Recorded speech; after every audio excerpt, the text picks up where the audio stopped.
तो हेलो दोस्तों, नमस्कार। आप सभी का हमारे यूट्यूब चैनल पर स्वागत है। यदि आप लोग क्लास 12 फिजिक्स के स्टूडेंट हैं और 2024 में बोर्ड परीक्षा देने वाले हैं तो आज की यह वीडियो आप सभी लोग के लिए बहुत ही ज़्यादा महत्वपूर्ण होने वाली है, क्योंकि आज की यह वीडियो आपकी एक महा मैराथन वीडियो होने वाली है, जिसमें हम लोग क्लास 12 फिजिक्स की पूरी किताब से आपके पिछले 10 सालों में जो सबसे अधिक बार क्वेश्चन आपकी बोर्ड परीक्षा में आए हैं उन्हीं प्रश्नों को लेकर के आया हूं। पूरी किताब में आपके 75 प्लस महत्वपूर्ण क्वेश्चन आंसर होते हैं जो कि आपके बोर्ड परीक्षा 2024 में आ सकते हैं, और साथ ही में पिछले 10 सालों में क्वेश्चन आपकी बोर्ड परीक्षा में लगातार आए हुए हैं। तो इसीलिए आप लोग वीडियो को शुरू से लेकर के अंतिम तो देखिएगा।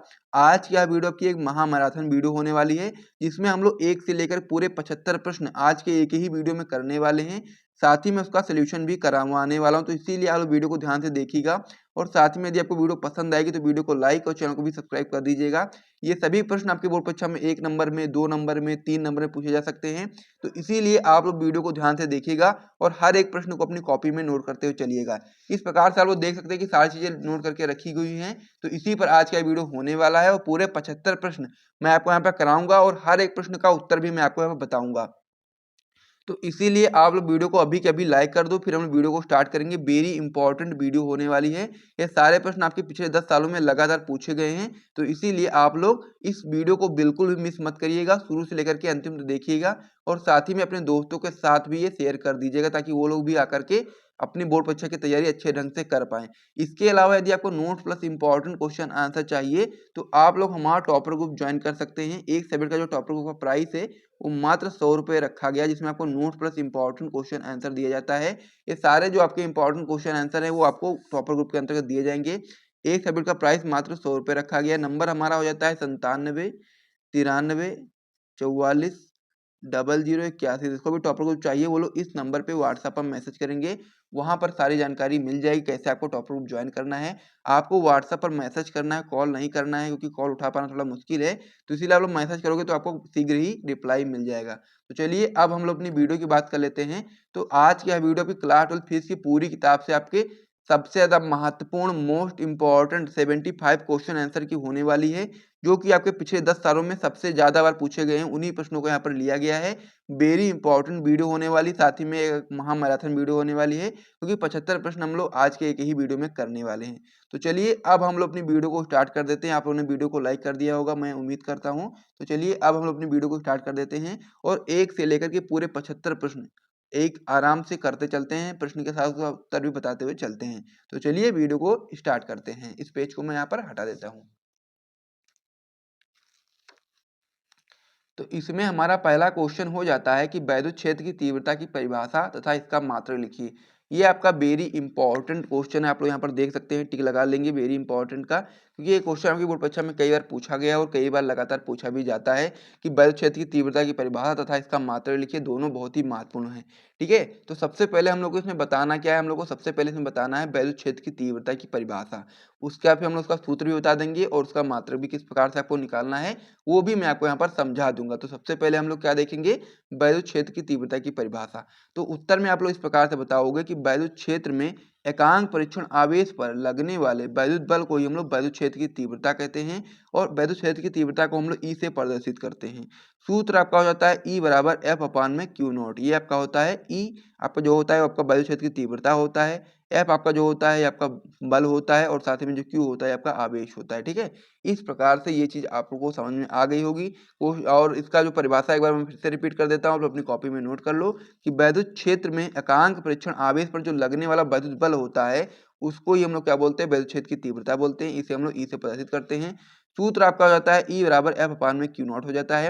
अब फिर मात्रक की यदि हम लोग बात करेंगे तो मात्रक आप लोग सूत्र से निकाल सकते हो। सूत्र यदि आपको याद है ई बराबर एफ अपान में क्यू नॉट है, तो आप लोग यहाँ से निकाल सकते हो। एफ यानी कि जो बल होता है, बल का मात्रक न्यूटन होता है, और क्यू यानी कि आवेश, आवेश का मात्रक कूलाम होता है। तो यहाँ से आप लोग मात्रक निकाल सकते हो। इसका मात्रक हो जाएगा न्यूटन अपान में कूलाम, और इसका यानी कि वैद्युत क्षेत्र की तीव्रता का एक और मात्रक होता है वोल्ट अपान में मीटर। ठीक है, तो इस प्रकार से इसके दो मात्रक होते हैं। तो इसको भी आप लोग याद कर लें, क्योंकि इसका एक अलग सूत्र होता है ई बराबर बी अपान में डी। तो बी से आपका वोल्ट हो जाएगा और डी से आपका मीटर हो जाएगा। तो इस प्रकार से आपका ये वाला भी मात्रक निकल करके आ जाएगा। तो इस प्रकार से आपका जो पहला क्वेश्चन था कि वैद्युत क्षेत्र की तीव्रता की परिभाषा तथा इसका मात्रक लिखिए, ये पूर्ण से कंप्लीट हो गया। जिसे आप लोग अपनी कॉपी में नोट कर लो। उसके बाद फिर हम लोग अगले क्वेश्चन की ओर बढ़ते हैं।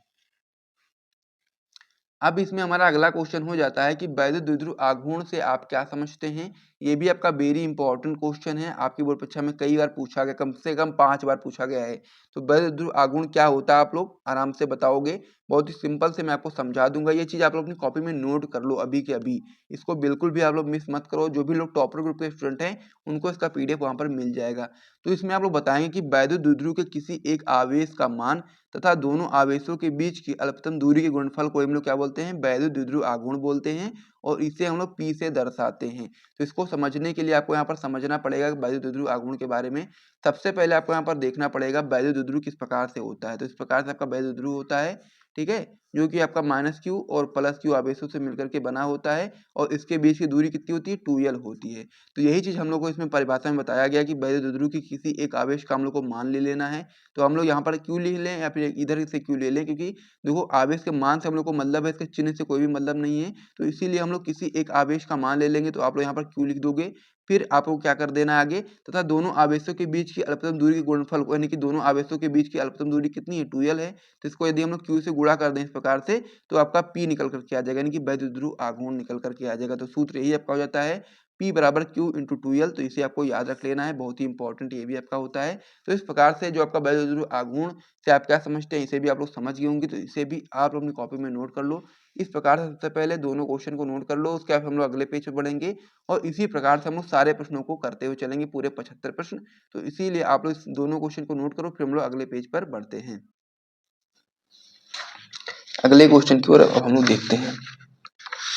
अगला जो क्वेश्चन है, कूलाम के नियम का सदिश रूप बताइए। ये भी महत्वपूर्ण क्वेश्चन है, और इसकी संभावना भी बहुत ज़्यादा होती है आपके बोर्ड एग्जाम में आने की। तो हम लोगों को बताना क्या है, कूलाम के नियम का क्या बताना है, सदिश रूप बताना है। कूलाम का नियम क्या होता है, उसका फॉर्मूला क्या होता है, आपको पता होना चाहिए। F बराबर 1/4 pi epsilon not Q1 Q2 अपान में R²। ये आपका क्या हो जाता है, कूलाम का नियम। अब उस कूलाम के नियम का हम लोग को सदिश रूप बताना है। तो आप लोग बताओगे कि माना Q1 व Q2 एक चिन्ह के दो बिंदु आवेश, यानी कि एक ही चिन्ह के दो बिंदु आवेश हैं। आवेश Q1 के कारण Q2 पर लगने वाला विद्युत बल हम लोग सबसे पहले ज्ञात करेंगे। तो क्या हो जाएगा, F12, यानी कि आवेश Q1 के कारण Q2 पर हम लोग लगा रहे हैं ना, तो क्या हो जाएगा, F12 बराबर 1/4 pi epsilon not Q1 Q2 अपान में R², R⁻12। ये आपका पहला समीकरण हो जाता है, जहां पर जो आपका R⁻12 है वो आपका Q1 से Q2 की ओर इंगित करने वाला एकांक सदिश है, ठीक है। उसी प्रकार से अब हम लोग क्या करेंगे, आवेश Q2 के कारण Q1 पर लगने वाला वैद्युत बल निकालेंगे। तो आप लोग इस प्रकार से लिखोगे, F21 बराबर 1/4 pi epsilon not Q1 Q2 अपान में R², R⁻21। इसको हम लोग इक्वेशन सेकंड बना लेंगे, जहां पर आपका जो R⁻21 है वो आपका Q2 से Q1 की ओर इंगित करने वाला एकांक सदिश है। इस प्रकार से आपका हो गया। अब जो समीकरण पहला है और समीकरण दूसरा है, दोनों आपके कूलाम के नियम को सदिश रूप में व्यक्त करते हैं। ये चीज आपको यहाँ पे याद रखनी है कि ये दोनों आपके कूलाम के नियम का सदिश रूप है, ठीक है। तो इस प्रकार से आप लोग समझ गए होंगे। तो इसे भी आप लोग अपनी कॉपी में नोट कर लो। उसके बाद फिर हम लोग अगले क्वेश्चन की ओर बढ़ते हैं। तो इतना आप लोग अपनी कॉपी में नोट कर लो, फिर हम लोग अगले क्वेश्चन की ओर बढ़ते हैं। अगला क्वेश्चन हमारा हो जाता है कि गॉस की प्रमेय क्या है। तो हम लोग को बताना है कि गॉस की प्रमेय क्या है। ये भी इस चैप्टर का काफी महत्वपूर्ण क्वेश्चन हो जाता है, पहले चैप्टर का। तो इसे भी आपको अच्छे तरीके से तैयार कर लेना है। इसकी भी संभावना बहुत ही ज्यादा है आपके बोर्ड परीक्षा में अति लघु उत्तरीय प्रश्न में पूछी जाने की। तो इसीलिए आप लोग को अच्छे तरीके से तैयार कर लेना है। तो आप लोग इसका उत्तर बताओगे कि गॉस के नियम के अनुसार किसी बंद पृष्ठ से गुजरने वाला वैद्युत प्लस फाई ई, ठीक है, क्या होता है, गॉस के नियम के अनुसार किसी बंद पृष्ठ से गुजरने वाला वैद्युत प्लस फाई ई उस पृष्ठ द्वारा परिबद्ध कुल आवेश Q का 1/ε0 गुना होता है। यानी कि फॉर्मूला आपका हो जाता है फाई ई बराबर Q अपान में ε0, जहां पर आपका जो ε0 होता है वो आपका निर्वात या वायु की वैद्युतशीलता है। तो इस प्रकार से आपके इतने क्वेश्चन कंप्लीट हो चुके हैं। पहला क्वेश्चन होने वाला है वो आपका होने वाला है वैद्युत विभव की परिभाषा दीजिए तथा इसकी बीमा लिखिए। तो काफी महत्वपूर्ण क्वेश्चन ये होता है आपका वैद्युत विभव की परिभाषा तथा इसकी बीमा लिखने वाला, ठीक है। तो इसे आप लोग जरूर तैयार करना, अपनी कॉपी में लिख भी लेना ताकि आपको अच्छे तरीके से याद हो जाए। तो क्या बताएंगे हम लोग इसका आंसर? हम लोग बताएंगे कि वैद्युत क्षेत्र में किसी बिंदु पर वैद्युत विभव किसी धन परीक्षण आवेश को अनंत से उस बिंदु तक लाने में किए गए कार्य तथा धन परीक्षण आवेश के मान की निष्पत्ति के बराबर होता है। यानी कि एक बार फिर से रिपीट कर देता हूँ, आप लोग ध्यान से सुनो, इसे अपनी कॉपी में नोट करो और याद कर लो। ठीक है, क्या होता है कि वैद्युत क्षेत्र में किसी बिंदु पर वैद्युत विभव किसी धन परीक्षण आवेश को अनंत से उस बिंदु तक लाने में किया गया कार्य तथा धन परीक्षण आवेश के मान की निष्पत्ति के बराबर होता है। यानी कि V बराबर W/Q0 होता है। ठीक है, अब ये W यानी कि कार्य का मात्रक आपका जूल हो जाता है और अपान में Q यानी कि आवेश का मात्रक कूलाम हो जाता है। इसको हम लोग वोल्ट भी बोल सकते हैं। यानी कि वैद्युत विभव का मात्रक आपका क्या हो जाता है? जूल अपान में कूलाम या फिर वोल्ट आप लोग बोल सकते हो। ठीक है, अब हम लोग बीमा की बात करते हैं। तो बीमा में आप लोग बताओगे कि वैद्युत विभव की बीमा होती है ml⁻2 T⁻³ और A⁻−1। ठीक है, होती है। इस प्रकार से आपका हो गया। तो इसे आप लोग इस क्वेश्चन को अपनी कॉपी में अच्छे तरीके से नोट कर लो। फिर हम लोग अगले क्वेश्चन की ओर बढ़ते हैं। अगला क्वेश्चन हो जाता है, इंपॉर्टेंट क्वेश्चन है और बहुत ही सिंपल सा है, आप लोग बहुत ही आसानी से तैयार कर सकते हो। क्वेश्चन आपका हो जाता है कि समविभव पृष्ठ की परिभाषा लिखिए। तो आप लोग इसका उत्तर बताओगे कि किसी वैद्युत क्षेत्र में खींचा गया वह पृष्ठ जिस पर स्थित सभी बिंदुओं पर वैद्युत विभव बराबर हो समविभव पृष्ठ कहलाता है। वह फिर से रिपीट करता हूँ, आप लोग ध्यान से सुनिएगा। क्या होता है कि किसी वैद्युत क्षेत्र में खींचा गया वह पृष्ठ, यानी कि किसी वैद्युत क्षेत्र में खींचा गया वह पृष्ठ जिस पर स्थित सभी बिंदुओं पर वैद्युत विभव बराबर हो, उसे ही हम लोग क्या बोलेंगे? समविभव पृष्ठ बोलेंगे। ठीक है, तो इस प्रकार से ये भी क्वेश्चन आपका कंप्लीट हो गया है। इसे भी आप लोग अपनी कॉपी में नोट करो। फिर हम लोग अगले क्वेश्चन की ओर बढ़ते हैं। अगला क्वेश्चन हमारा हो जाता है कि विभव प्रवणता की परिभाषा लिखिए। यानी कि हम लोग को विभव प्रवणता की परिभाषा बतानी है। ये भी आपका इंपॉर्टेंट क्वेश्चन हो जाता है, तो इसे भी आप लोग इंपॉर्टेंट का यहाँ पर लगा देंगे। ठीक है, टिक। तो विभव प्रवणता की परिभाषा में आप लोग बताओगे कि वैद्युत क्षेत्र की दिशा में दूरी परिवर्तन यानी कि डेल्टा x के साथ विभव परिवर्तन डेल्टा v की दर को विभव प्रवणता कहते हैं। ठीक है, ये चीज आपको समझ लेना। एक बार फिर से रिपीट कर देता हूँ कि वैद्युत क्षेत्र की दिशा में दूरी परिवर्तन यानी कि डेल्टा x के साथ विभव परिवर्तन डेल्टा v की दर को हम लोग विभव प्रवणता कहते हैं। और विभव प्रवणता बराबर क्या होता है? विभव में परिवर्तन अपान में दूरी में परिवर्तन, यानी कि बराबर माइनस डेल्टा v अपान में डेल्टा x। ठीक है, ये आपका हो जाता है विभव प्रवणता की परिभाषा। और साथ ही में इस प्रकार से आप लोग उसका बता सकते हो। ठीक है, इस प्रकार से आप लोग अपनी कॉपी में नोट कर लो एक बार। फिर हम लोग अगले क्वेश्चन की ओर बढ़ते हैं। अगले क्वेश्चन की बात करें तो अगला जो क्वेश्चन होने वाला है वेरी इंपॉर्टेंट क्वेश्चन होने वाला, जो कि आपका हो जाता है किसी संधारित्र की प्लेटों के बीच परावैद्युत पदार्थ भरने पर इसकी धारिता पर क्या प्रभाव पड़ता है। तो हम लोग को बताना है कि किसी संधारित्र की प्लेटों के बीच परावैद्युत पदार्थ जब हम लोग भर देते हैं तो उसकी धारिता पर क्या प्रभाव पड़ता है। ठीक है, तो इस क्वेश्चन को आप लोग अपनी कॉपी में नोट करो। फिर हम लोग इसका आंसर देखते हैं। तो इसे आप लोग नोट कर लिए होंगे, तो चलिए इसको मैं हटा देता हूँ यहाँ से।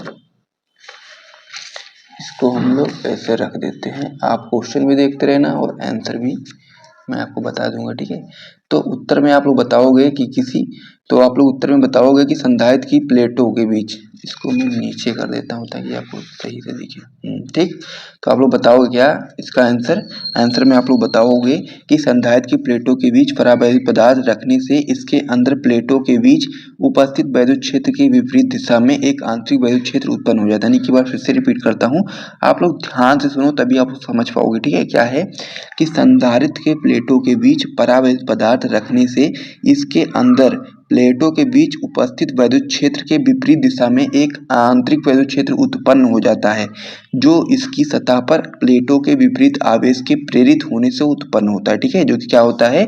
जो इसकी सतह पर प्लेटों के विपरीत आवेश के प्रेरित होने से उत्पन्न होता है।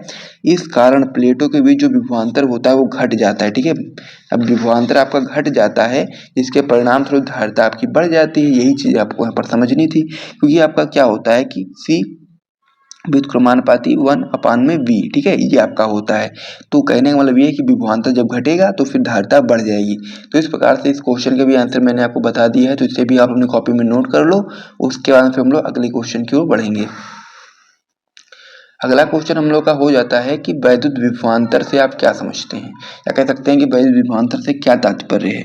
तो इसका उत्तर आप लोग बताओगे कि वैद्युत क्षेत्र में किसी धन परीक्षण आवेश प्लस Q0 को एक बिंदु से दूसरे बिंदु तक लाने में किए गए कार्य W तथा धन परीक्षण आवेश के मान की निष्पत्ति को उन बिंदुओं के बीच विभवांतर कहते हैं। एक बार फिर से रिपीट करता हूँ, आप लोग ध्यान से समझो कि वैद्युत क्षेत्र में किसी धन परीक्षण आवेश प्लस क्यू नॉट को एक बिंदु से दूसरे बिंदु तक लाने में किए गए कार्य W तथा धन परीक्षण आवेश के मान की निष्पत्ति को हम लोग उन बिंदुओं के बीच विभवांतर कहते हैं।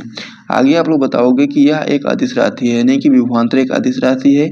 यदि किसी धन परीक्षण आवेश क्यू नॉट को वैद्युत क्षेत्र के किसी बिंदु B से बिंदु A तक ले जाने में किया गया कार्य W हो तो बिंदुओं A तथा B के बीच विभवांतर आपका हो जाएगा BA माइनस BB बराबर W अपान में क्यू नॉट। ठीक है, तो इस प्रकार से वैद्युत विभवांतर हो गया। और वैद्युत विभवांतर के बारे में आप लोग याद कर लो, क्योंकि आपका अति लघु के साथ साथ में लघु उत्तरीय में पूछा जा सकता है, तो इसीलिए आप लोग इस क्वेश्चन को अच्छे तरीके से तैयार कर लो। ठीक है, सबसे ज्यादा महत्वपूर्ण क्वेश्चन होने वाला है वो आपका होने वाला है कि मुक्त इलेक्ट्रॉनों के अनुगमन वेग से क्या समझते हैं, यानी कि आप लोग क्या समझते हो मुक्त इलेक्ट्रॉनों के अनुगमन वेग से। अभी जो अनुगमन वेग वाला टॉपिक होता है ये काफी इंपॉर्टेंट होता है। ठीक है, इसीलिए आपको यहाँ पर इम्पोर्टेंट का टिक लगा लेना है, क्योंकि आपका जो मुक्त इलेक्ट्रॉनों के अनुगमन वेग की परिभाषा जो होती है बहुत ही महत्वपूर्ण होती है और ये आपसे बोर्ड परीक्षा में पूछी जा सकती है। तो इसका उत्तर आप लोग इस प्रकार से बताओगे कि जब किसी चालक यानी कि तार के सिरों के बीच विभवांतर उत्पन्न किया जाता है तो तार में एक विद्युत क्षेत्र उत्पन्न हो जाता है। यानी कि जब हम लोग किसी चालक के सिरों के बीच में क्या करते हैं, चालक की बात करें या फिर तार बोल सकते हो हम लोग, तो जब हम लोग किसी चालक या तार के सिरों के बीच विभवांतर उत्पन्न करते हैं तो तार में एक वैद्युत क्षेत्र उत्पन्न हो जाता है, जिसमें क्या होता है, जिससे मुक्त इलेक्ट्रॉन जो होते हैं वो वैद्युत क्षेत्र की विपरीत दिशा में एक सूक्ष्म नियत वेग से गति करने लगते हैं। सिंपल सी परिभाषा एक बार फिर से रिपीट करता हूँ कि जब हम लोग किसी तार के सिरों के बीच विभवांतर उत्पन्न करते हैं तो तार में एक वैद्युत क्षेत्र उत्पन्न हो जाता है, जिससे जो मुक्त इलेक्ट्रॉन होते हैं वो वैद्युत क्षेत्र के विपरीत दिशा में एक सूक्ष्म नियत वेग से गति करते हैं और इस सूक्ष्म नियत वेग को ही हम लोग अनुगमन वेग कहते हैं और इसे हम लोग BD से प्रदर्शित करते हैं। यही आपकी परिभाषा हो जाती है, इसे आप लोग जरूर याद कर लो, ये बहुत ही महत्वपूर्ण परिभाषा होती है। तो इसीलिए आप लोग इसे याद कर लो, अपनी कॉपी में नोट कर लो, फिर हम लोग अगले क्वेश्चन की ओर बढ़ते हैं। ठीक है, अब हमारा इसमें अगला क्वेश्चन हो जाता है कि वैद्युत धारा तथा अनुगमन वेग के बीच संबंध लिखिए। तो आप लोग इसका संबंध बहुत ही सिंपल तरीके से बता सकते हो, एक कह सकते हैं कि फॉर्मूले के रूप में। जैसा कि आप लोग बताओगे वैद्युत धारा तथा अनुगमन वेग में संबंध, तो सबसे पहले आप लोग बताओगे I बराबर NEABD। तो ये I क्या होता है, तो I आपका होता है वैद्युत धारा, N आपका होता है प्रति एकांक आयतन में मुक्त इलेक्ट्रॉन की मात्रा और आपका E हो जाता है आपका इलेक्ट्रॉन का आवेश और साथ ही में जो आपका A होता है आपका क्षेत्रफल हो जाता है और BD आपका अनुगमन वेग हो जाता है। तो इस प्रकार से वैद्युत धारा तथा अनुगमन वेग के बीच संबंध किस प्रकार से आपको बताना है वो भी आप लोग समझ गए होंगे। ये भी आपका इंपॉर्टेंट क्वेश्चन है, तो इसे भी आप लोगों ने कॉपी में एक बार नोट कर लो। फिर हम लोग अगले क्वेश्चन की ओर बढ़ते हैं। अगला क्वेश्चन हमारा हो जाता है कि धारा घनत्व से आप क्या समझते हैं, इसका मात्रक लिखिए। तो इसका भी उत्तर आप लोग सिंपल तरीके से बता सकते हो कि चालक के एकांक क्षेत्रफल से प्रवाहित वैद्युत धारा को हम लोग धारा घनत्व यानी कि हम लोग उसको J से प्रदर्शित करते हैं कहते हैं। नहीं, कहने का मतलब ये है कि चालक के एकांक क्षेत्रफल से प्रवाहित वैद्युत धारा को हम लोग धारा घनत्व कहते हैं और इसे हम लोग J से प्रदर्शित करते हैं। J बराबर आपका हो जाता है I अपॉन में A। ठीक है, क्या होता है सूत्र, J बराबर आपका हो जाता है I अपॉन में A। अब यहाँ से इसका आप लोग मात्रक भी निकाल सकते हो, तो I का जो मात्रक होता है उसका हो जाता है एम्पियर और A का मात्रक हो जाता है आपका मीटर स्क्वायर। तो इस प्रकार से मात्रक भी आपका समझ में आ गया। I यहाँ पर आपका धारा है, A आपका अनुप्रस्थ काट का क्षेत्रफल है। ठीक है, तो इस प्रकार से ये चीज भी आप समझ गए होंगे, तो इसे भी आप लोग अपनी कॉपी में नोट कर लो। फिर हम लोग अगले क्वेश्चन की ओर बढ़ते हैं।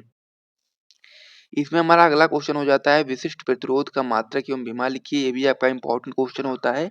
तो आप लोग बता सकते हो कि जो विशिष्ट प्रतिरोध होता है उसका मात्रक होता है ओम मीटर और उसका विमीय सूत्र हो जाता है ml की पावर 3 t की पावर -3 और a की पावर -2। तो इस प्रकार से ये भी आपका क्वेश्चन कंप्लीट हो गया है, तो इसे भी आप लोग अपनी कॉपी में नोट कर लो। जितने भी क्वेश्चन मैं आपको यहाँ पर करा रहा हूँ सभी आपके मोस्ट इंपॉर्टेंट क्वेश्चन है, तो किसी भी एक क्वेश्चन को आप लोग मिस नहीं कर सकते हो, इसीलिए आप लोग वीडियो को ध्यान से देखो। और यदि आपको यहाँ तक वीडियो पसंद आ रहा है तो वीडियो को लाइक और चैनल को सब्सक्राइब आप लोग जरूर कर देना। ठीक है, तो चलिए अब हम लोग अगले क्वेश्चन की ओर बढ़ते हैं। इसमें हमारा अगला क्वेश्चन हो जाता है कि अनओमीय प्रतिरोध से आप क्या समझते हैं। ये भी आपका इंपॉर्टेंट क्वेश्चन है, 2-3 बार आपके बोर्ड परीक्षा में आया भी है।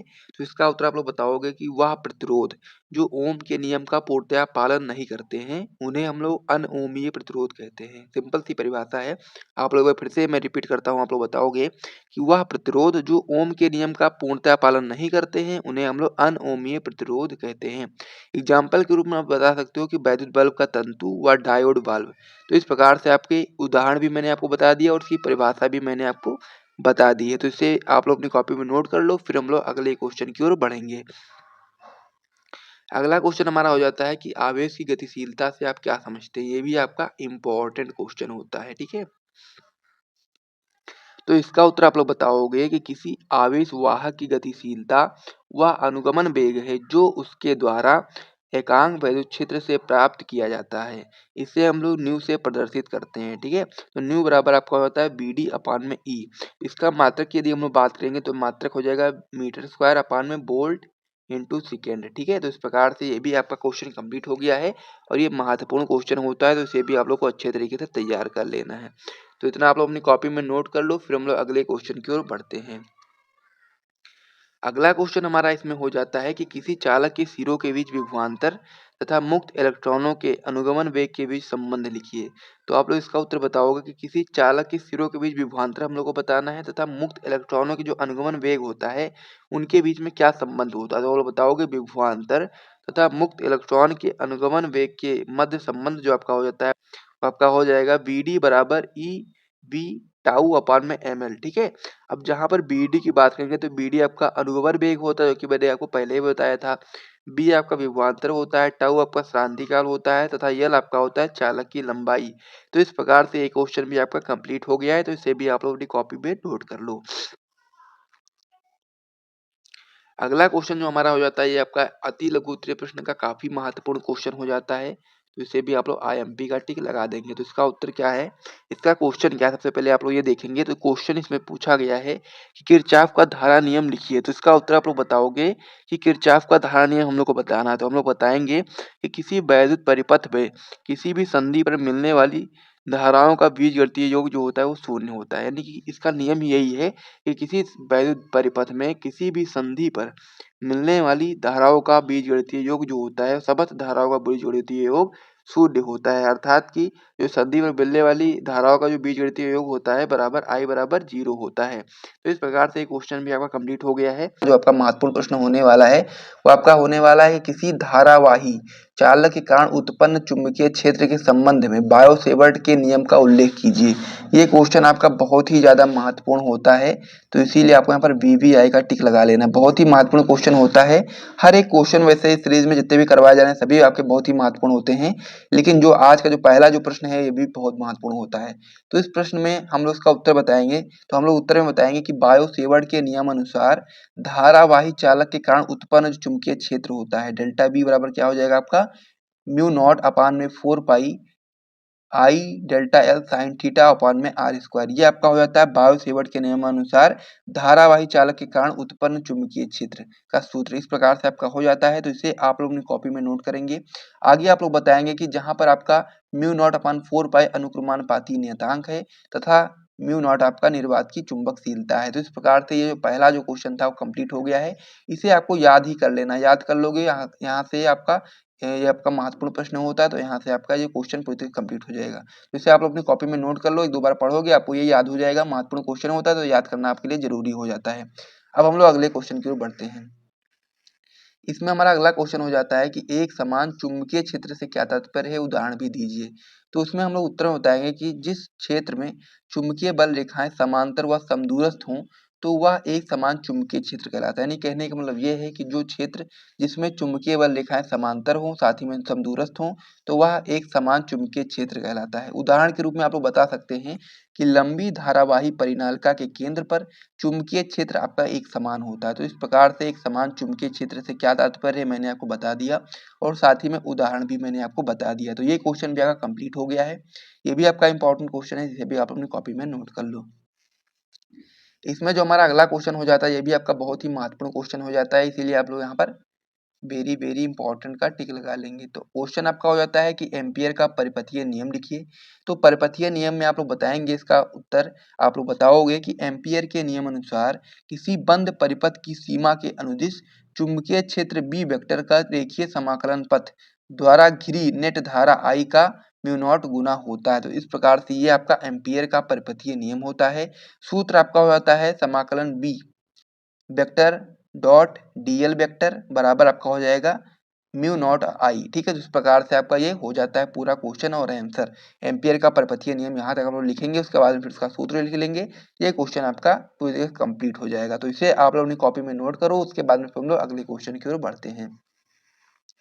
इसमें हमारा अगला क्वेश्चन हो जाता है कि धारा मापी को वोल्ट मीटर में कैसे बदलते हैं। इंपॉर्टेंट क्वेश्चन ये भी होता है कि हम लोग को धारा मापी को यदि हम लोग को वोल्ट मीटर में बदलना है तो हम लोग क्या कह सकते हैं, चेंज करना पड़ेगा। तो उसमें हम लोग उत्तर में बताएंगे कि धारा मापी की कुंडली के श्रेणी क्रम में उच्च मान के प्रतिरोध का शंट लगाना होगा। यानी कि जब हम लोग क्या करेंगे, जो धारा मापी की जो कुंडली होती है उसके श्रेणी क्रम में जो हम लोग उच्च मान के प्रतिरोध का शंट लगा देंगे तो फिर जो आपकी धारा मापी होगी वो आपका वोल्ट मीटर में बदल जाएगी। तो इस प्रकार से ये क्वेश्चन भी आपका कंप्लीट हो गया है। तो इसे भी आप लोग अपनी कॉपी में नोट करो, उसके बाद हम लोग अगले पेज पर बढ़ते हैं और वहां पर महत्वपूर्ण प्रश्नों को देखते हैं। और यहाँ तक यदि आपको वीडियो पसंद आया तो वीडियो को एक बार लाइक कर दीजिए। तो इस पेज को मैं यहाँ पर हटा देता हूँ। अगला जो हमारा क्वेश्चन हो जाता है कि चल कुंडली धारा मापी की धारा सुग्राहिता का व्यंजक लिखिए। ये भी आपका इंपॉर्टेंट क्वेश्चन होता है। यहाँ पर आप लोग को IMP का टिक लगा लेना है। तो उत्तर में हम लोग बताएंगे कि यह कुंडली में प्रवाहित प्रति एकांक धारा के लिए उत्पन्न विक्षेप के बराबर होती है। यानी कि धारा सुग्राहिता IS बराबर आपका हो जाएगा फाई अपान में I बराबर आपका NAB अपान में C हो जाएगा। ठीक है, ये आपका हो जाएगा धारा सुग्राहिता। जहां पर आपका जो n होता है वो कुंडली में फेरों की संख्या होती है। a आपका होता है अनुप्रस्थ काट का क्षेत्रफल, b आपका चुंबकीय क्षेत्र तथा c आपका मरोड़ दृढ़ता है। ठीक है, इस प्रकार से आपका ये पूरा क्वेश्चन कंप्लीट हो गया है। इंपॉर्टेंट क्वेश्चन होता है, इसे भी आप लोग अपनी कॉपी में नोट करेंगे और एक दो बार पढ़ेंगे, आपको समझ में आ जाएगा। अगला क्वेश्चन हमारा इसमें हो जाता है कि चुंबकीय द्विध्रुव आघूर्ण का सूत्र तथा मात्रक एवं विमा लिखो। ये क्वेश्चन आपका दो तरीके से आ सकता है। सबसे पहले आपसे पूछा जाएगा, यदि अति लघु उत्तरीय में प्रश्न आएगा कि चुंबकीय द्विध्रुव आघूर्ण का सूत्र लिखिए, तो सूत्र आप लोग इस प्रकार से बता सकते हैं। उसके बाद फिर आपका अगले तरीके से क्वेश्चन आएगा कि चुंबकीय द्विध्रुव आघूर्ण का मात्रक एवं विमा लिखो। तो ये दो प्रकार से क्वेश्चन आ सकता है, इसलिए मैंने आपको एक पूरा क्वेश्चन बताया है यहाँ पर। तो सबसे पहले हम लोग लिखेंगे चुंबकीय द्विध्रुव आघूर्ण का सूत्र। तो सूत्र में आप लोग बताएंगे कि m बराबर आपका हो जाएगा NIA। इस प्रकार से आपका हो जाएगा, जहां पर जो आपका n होगा, n आपका होगा कुंडली में फेरों की संख्या, I आपका प्रवाहित धारा तथा A आपका जो हो जाएगा आपका अनुप्रस्थ काट का क्षेत्रफल हो जाएगा। अब वहीं पर इसकी मात्रक की यदि हम लोग बात करेंगे तो मात्रक आपका हो जाएगा एम्पियर इंटू मीटर स्क्वायर, और बीमा की यदि हम लोग बात करेंगे तो बीमा आपका हो जाएगा L स्क्वायर A। तो इस प्रकार से ये क्वेश्चन आपका कंप्लीट हो गया है। इसे भी आप लोग अपनी कॉपी में नोट करेंगे, उसके बाद हम लोग अगले क्वेश्चन की ओर बढ़ते हैं। अगला क्वेश्चन हमारा इसमें हो जाता है कि चुंबकीय द्विध्रुव के अक्षीय बिंदु पर चुंबकीय क्षेत्र की तीव्रता का व्यंजक लिखिए। ठीक है, तो इसका उत्तर हम लोग को बताना है कि अक्षीय स्थिति में, यानी कि चुंबकीय द्विध्रुव के अक्षीय बिंदु पर चुंबकीय क्षेत्र की तीव्रता का व्यंजक हम लोग को बताना है। तो इसमें हम लोग बताएंगे कि अक्षीय स्थिति में चुंबकीय बल क्षेत्र B बराबर आपका हो जाएगा 10⁻⁷ 2m अपान में r क्यूब, ये आपका हो जाएगा न्यूटन अपान में मीटर एम्पियर मीटर। इस प्रकार से आपका एक क्वेश्चन हो जाएगा, जहां पर m जो आपका होता है आपका हो जाता है चुंबक का चुंबकीय आघूर्ण, और साथ ही में जो आपका r होता है आपका r हो जाएगा चुंबक के केंद्र से वह दूरी जहां पर चुंबकीय क्षेत्र B है। तो इस प्रकार से ये क्वेश्चन भी आपका इंपॉर्टेंट था, ये भी कंप्लीट हो गया है, जिसे भी आप अपनी कॉपी में नोट करेंगे। उसके बाद फिर हम लोग अगले क्वेश्चन की ओर बढ़ेंगे। इसमें जो हमारा अगला क्वेश्चन हो जाता है ये भी आपका बहुत ही महत्वपूर्ण क्वेश्चन हो जाता है, तो इसीलिए आप लोग यहाँ पर भी वेरी वेरी इंपॉर्टेंट का टिक लगा देंगे। तो क्वेश्चन आपका हो जाता है कि लंबी धारावाही परिनालिका के भीतरी अक्ष पर स्थित बिंदु पर चुंबकीय बल क्षेत्र का सूत्र लिखिए। तो चुंबकीय बल क्षेत्र का सूत्र हम लोग को बताना है, तो आप लोग बताएंगे चुंबकीय क्षेत्र B बराबर का हो जाएगा म्यू नॉट NI अपान में L। ठीक है, तो जो आपका NL है, ठीक है, N अपान में जो L है इसकी जगह पर हम लोग स्मॉल n लिखेंगे इस प्रकार से। तो यहाँ पर आपका बचेगा क्या, म्यू नॉट NI हो जाएगा, क्योंकि हम लोग क्या कर रहे हैं कि जो n अपान में L है इसकी जगह पर हम लोग n लिख देंगे, केवल स्मॉल n लिख देंगे। तो ये आपका हो जाएगा न्यूटन अपान में एम्पियर मीटर।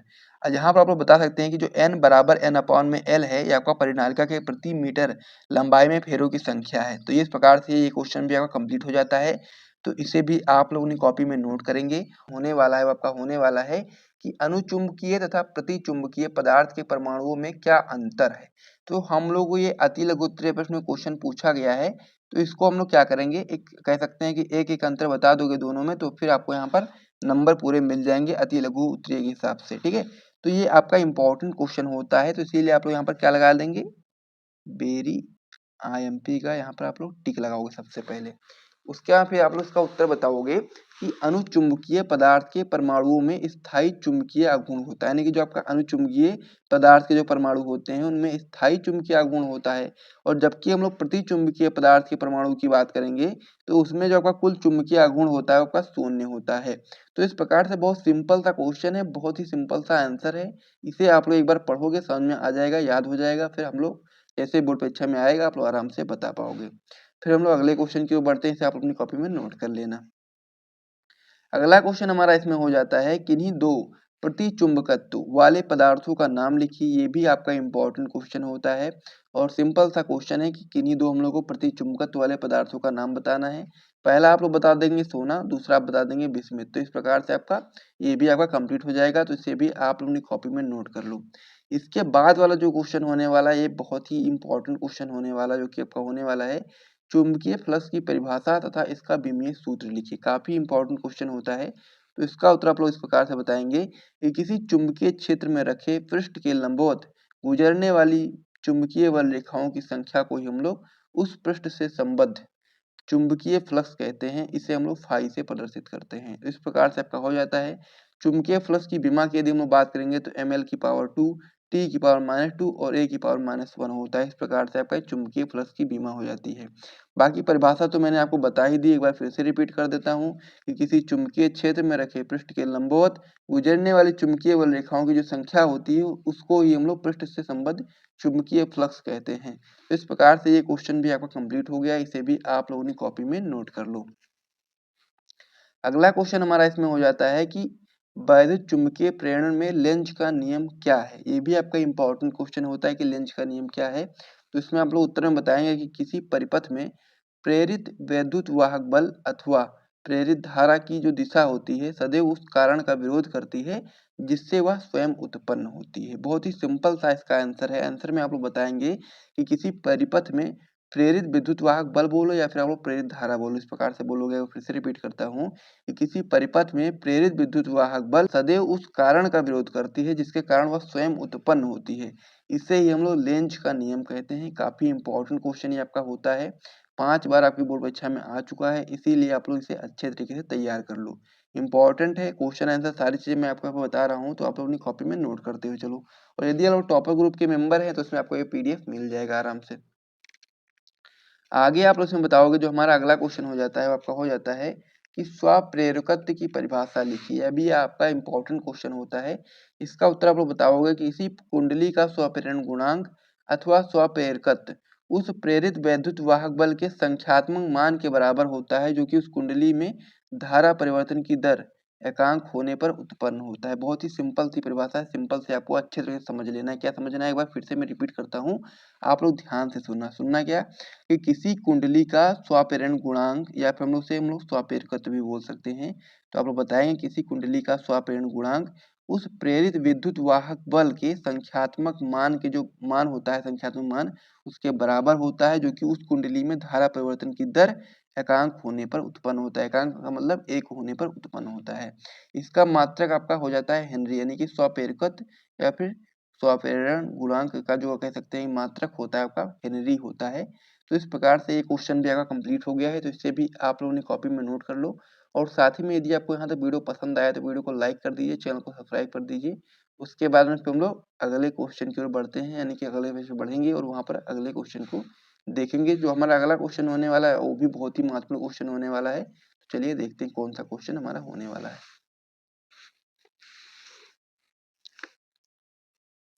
तो अब हमारा जो अगला क्वेश्चन होने वाला है आपका होने वाला है, प्रेरित धारा ज्ञात करने के लिए फ्लेमिंग के दाएं हाथ का नियम लिखिए। काफी इंपॉर्टेंट क्वेश्चन होता है फ्लेमिंग के दाएं हाथ का नियम।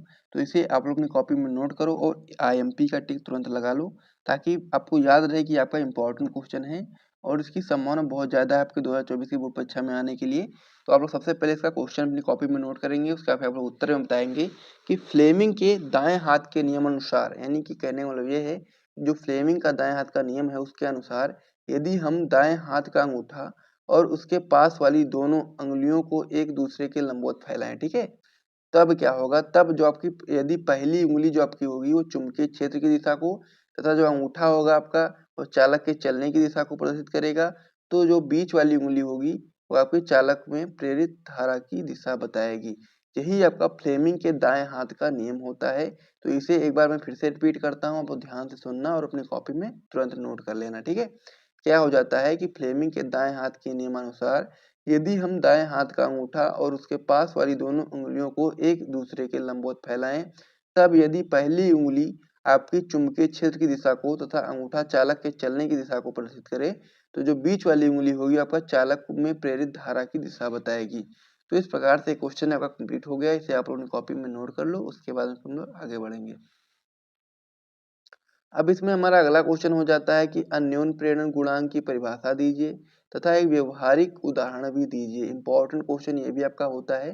तो इसका उत्तर आप लोग इस प्रकार से बताएंगे, किन्हीं दो कुंडलियों के बीच अन्योन प्रेरण गुणांक अथवा अन्योन प्रेरकत्व संख्यात्मक रूप से किसी एक कुंडली में चुंबकीय फ्लक्स ग्रंथिकाओं की संख्या के बराबर होता है, जबकि दूसरी कुंडली में 1 एम्पीयर की धारा प्रवाहित हो रही है। तो इस प्रकार से आपका अन्योन प्रेरण गुणांक की परिभाषा हो जाती है। साथ में हम लोग से पूछा गया था कि एक व्यवहारिक उदाहरण भी दीजिए। तो व्यवहारिक उदाहरण में आप लोग बता सकते हैं कि इसका व्यवहारिक उदाहरण आपका ट्रांसफार्मर की कार्यप्रणाली, यानी कि जो आपका अन्योन प्रेरण गुणांक होता है, इसका जो कह सकते हैं कि व्यवहारिक उदाहरण होता है वो आपका ट्रांसफार्मर की कार्यप्रणाली होता है। तो इस प्रकार से ये क्वेश्चन भी आपका कंप्लीट हो गया है। चलिए देखते हैं इसमें हमारा जो प्रश्न दिया गया है वो आपका दिया गया है कि वैद्युत चुंबकीय स्पेक्ट्रम में सबसे अधिक तथा कम तरंगदैर्ध्य के तरंगों के नाम बताइए। वेरी इंपॉर्टेंट क्वेश्चन है, 4 बार आपकी बोर्ड परीक्षा में क्वेश्चन आया हुआ है, 2005 में, 13 में, 14 में, 16 में। तो ये क्वेश्चन आपकी बोर्ड परीक्षा के लिए काफी ज्यादा इंपॉर्टेंट है। तो इसमें आपको उत्तर में बताना, सबसे पहले आप लोग हेडिंग लगाओगे, उत्तर उसका पे लिखना स्टार्ट करोगे। सबसे अधिक जो तरंगदैर्ध्य की जो तरंगे हैं वो आपकी रेडियो तरंगे हैं तथा सबसे कम तरंगदैर्ध्य की जो तरंगे हैं वो आपकी गामा किरणें हैं। तो इस प्रकार से हमसे क्वेश्चन में यही चीज पूछी गई थी कि वैद्युत चुंबकीय स्पेक्ट्रम में सबसे अधिक तथा कम तरंगदैर्ध्य की तरंगों के नाम बताइए। तो हमने आपका जो नाम था मैंने आपको बताया कि सबसे अधिक जो तरंगदैर्ध्य की जो तरंगे हैं वो आपकी रेडियो तरंगे हैं और तथा जो सबसे कम तरंगदैर्ध्य की तरंगे हैं वो आपकी गामा किरणें हैं। तो इस प्रकार से क्वेश्चन आपका इंपॉर्टेंट था, इसे आप लोग अपनी कॉपी में नोट कर लीजिए। महत्वपूर्ण क्वेश्चन था और बहुत ही सिंपल था, इसका आंसर भी था। तो इसे आप लोग नोट कर लेंगे, फिर हम लोग अगले क्वेश्चन की ओर बढ़ेंगे। इसमें हमारा अगला क्वेश्चन हो जाता है कि वैद्युत चुंबकीय तरंगों के स्पेक्ट्रमों की आवृत्ति के बढ़ते हुए क्रम में लिखिए। वेरी इंपॉर्टेंट क्वेश्चन ये भी आपका हो जाता है, 3 बार आपकी बोर्ड परीक्षा में आया हुआ भी है, 2009 में, 14 में, 17 में। तो इसमें हम लोग को बताना है वैद्युत चुंबकीय तरंगों के स्पेक्ट्रम की जो आवृत्ति होती है उसको हम लोग बढ़ते हुए क्रम में लिखेंगे। ठीक है, तो इसमें आप लोग उत्तर में इस प्रकार से बता सकते हो। सबसे पहले जो आप तरंगे लिखोगे वो आपकी लिखोगे कि रेडियो तरंगे, दूसरे नंबर पे आपका आ जाएगा माइक्रो तरंगे, तीसरे नंबर पे आपका आ जाएगा अवरक्त विकिरण और चौथे नंबर पे आपका आ जाएगा दृश्य विकिरण, पांचवें नंबर पे आपका पराबैंगनी विकिरण और छठे नंबर पे आपका एक्स किरणें तथा सातवें नंबर पे आपका गामा किरणें। तो इस प्रकार से इसमें जो हम लोगों ने तरंगों के नाम लिखे हैं वो आपके आवृत्ति के बढ़ते हुए क्रम में लिखा है। यानी कि सबसे पहले जो हम लोगों ने तरंगे लिखी है वो आपकी है सबसे कम आवृत्ति वाली, उसके फिर उससे ज्यादा, फिर उससे ज्यादा, फिर उससे ज्यादा, फिर उससे ज्यादा, फिर उससे ज्यादा, फिर उससे ज्यादा। इसी प्रकार से हम लोगों ने इसमें क्वेश्चन में पूछा गया था कि वैद्युत चुंबकीय तरंगों की स्पेक्ट्रमों की आवृत्ति के बढ़ते हुए क्रम को लिखिए। तो इस प्रकार से हम लोगों ने क्रम को बता दिया। तो इसे आप लोग अपनी कॉपी में नोट कर लो, उसके बाद हम लोग अगले क्वेश्चन की ओर बढ़ेंगे। इसमें हमारा अगला क्वेश्चन हो जाता है कि पराबैंगनी किरणों के किन्हीं दो उपयोग लिखिए। 2022 में आपके क्वेश्चन बोर्ड परीक्षा में आया है, इससे भी आपको पता होना चाहिए कि पराबैंगनी किरणों के उपयोग कौन कौन से हैं। ठीक है, तो इसमें आप लोग पहला उपयोग बता सकते हो इस प्रकार से। उपयोग फर्स्ट, कि अंगुलियों के निशानों को पता लगाने के लिए हम लोग सबसे पहले उपयोग करते हैं पराबैंगनी किरणों को। उसके बाद फिर दूसरा जो आपका पॉइंट है आप लोग बता सकते हो, नकली दस्तावेजों में भी हम लोग पराबैंगनी किरणों के उपयोग करते हैं। तो इस प्रकार से ये 2 पॉइंट आपको पता होने चाहिए उपयोग में। तो इसे आप लोग अपनी कॉपी में नोट कर लेंगे। ये क्वेश्चन भी आपका कंप्लीट हो गया है। फिर हम लोग अगले क्वेश्चन की ओर बढ़ेंगे।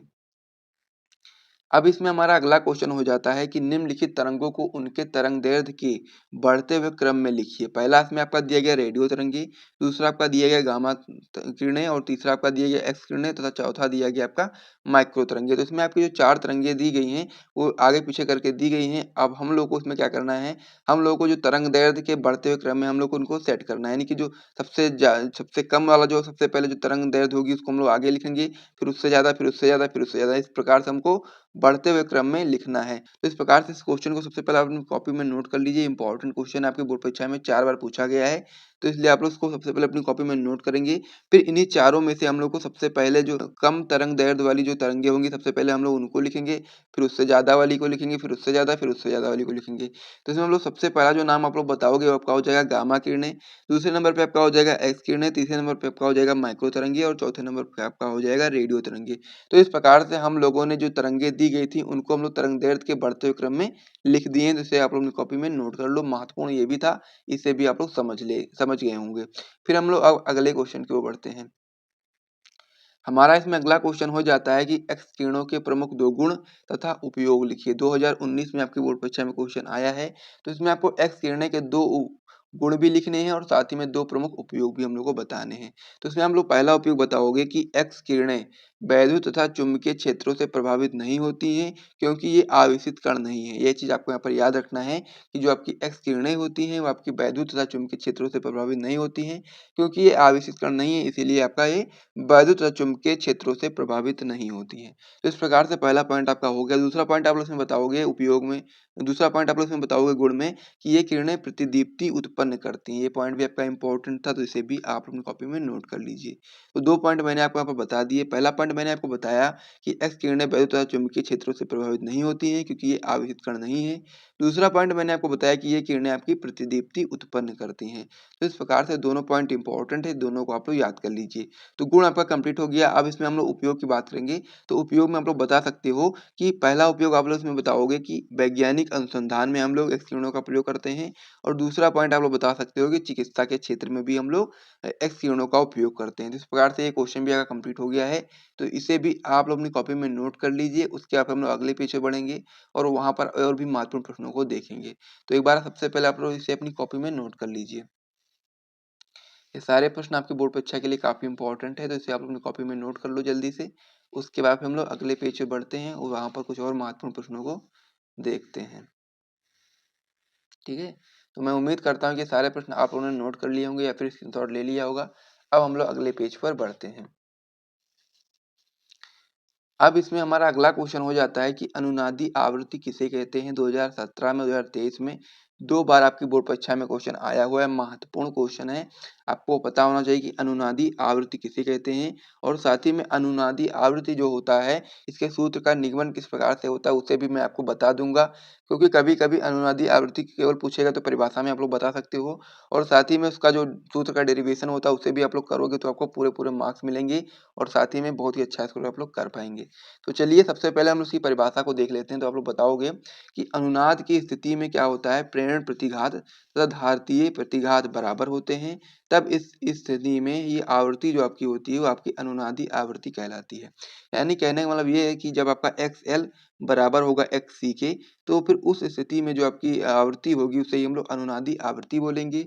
यहाँ पर जो आपका एक्स एल है वो आपका प्रेरण प्रतिघात है, और जो आपका एक्स सी है वो आपका धारतीय प्रतिघात है। तो यही चीज़ आपको यहाँ पे याद रखना है सबसे पहले। यही यहाँ से ही आप लोगों ने परिभाषा को लिखना है कि जब आपका एक्सएल और बराबर होगा एक्ससी, यानी कि एक्सएल बराबर होगा एक्ससी के, तो उस स्थिति में जो आपकी आवृत्ति होगी उसे हम लोग अनुनादी आवृत्ति बोलते हैं। और मैंने आपको बताया ही है कि आपका जो एक्सएल होता है आपका प्रेरण प्रतिघात होता है, तथा आपका जो एक्ससी होता है वो आपका धारतीय प्रतिघात होता है। तो इस प्रकार से सबसे पहले आप लोग यही चीज़ यहाँ पर लिख देंगे सूत्र का निगमन करने में कि एक्सएल बराबर होता है आपका एक्ससी के। तो इस प्रकार से सबसे पहले आप लोग ये चीज़ लिखोगे। फिर आगे आप लोग को एक चीज़ पहले से पता है कि एक्सएल बराबर होता है ओमेगा एल के, और जो आपका एक्ससी होता है वो बराबर होता है 1 बटे में ओमेगा सी के। तो इस प्रकार से आप लोग चाहो तो एक्सएल की जगह पर ओमेगा एल लिख सकते हो, और एक्ससी की जगह पर 1 बटे में ओमेगा सी लिख सकते हो। तो यही चीज़ हम लोग यहाँ पर लिख देंगे। एक्स एल की जगह हम लोग लिख देंगे ओमेगा एल लिख देंगे, और बराबर में फिर हम लोग एक्स सी की जगह पर हम लोग 1 बटे में ओमेगा सी कर देंगे। फिर आप लोग आगे क्या करोगे, जो आपका एल होगा इसको हम लोग बटे में ले आएंगे और ओमेगा को हम लोग इस साइड में ले जाएंगे। तो ये क्या हो जाएगा, ओमेगा इंटू ओमेगा हो जाएगा, तो ये क्या हो जाएगा आपका स्क्वायर हो जाएगा। तो हो जाएगा आपका ओमेगा स्क्वायर बराबर 1 बटे में एल सी हो जाएगा। इस प्रकार से आपका हो गया। अब जब हम लोग स्क्वायर को हटाएंगे तो यहाँ पर क्या हो जाएगा, अंडर रूट लग जाएगा। तो पूरा आपको टोटल में अंडर रूट लग जाएगा, लेकिन अंडर रूट एक जो आपका होता है उसका मान 1 होता है। तो इस प्रकार से आप बता सकते हो कि ओमेगा बराबर आपका हो जाएगा 1 बटे में आपका हो जाएगा अंडर रूट एल सी, क्योंकि हम लोगों ने स्क्वायर हटाया तो फिर यहाँ पर आपका अंडर रूट आ गया, इस प्रकार से आपका हो गया।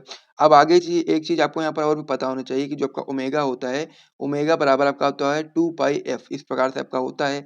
तो आप लोग चाहो तो ओमेगा की जगह पर 2 पाई एफ भी लिख सकते हो। तो यही चीज़ आप लोग यहाँ पर लिख दोगे कि ओमेगा की जगह पर 2 पाई एफ बराबर आपका हो जाएगा 1 अपान में under root A L C, इस प्रकार से आपका हो गया।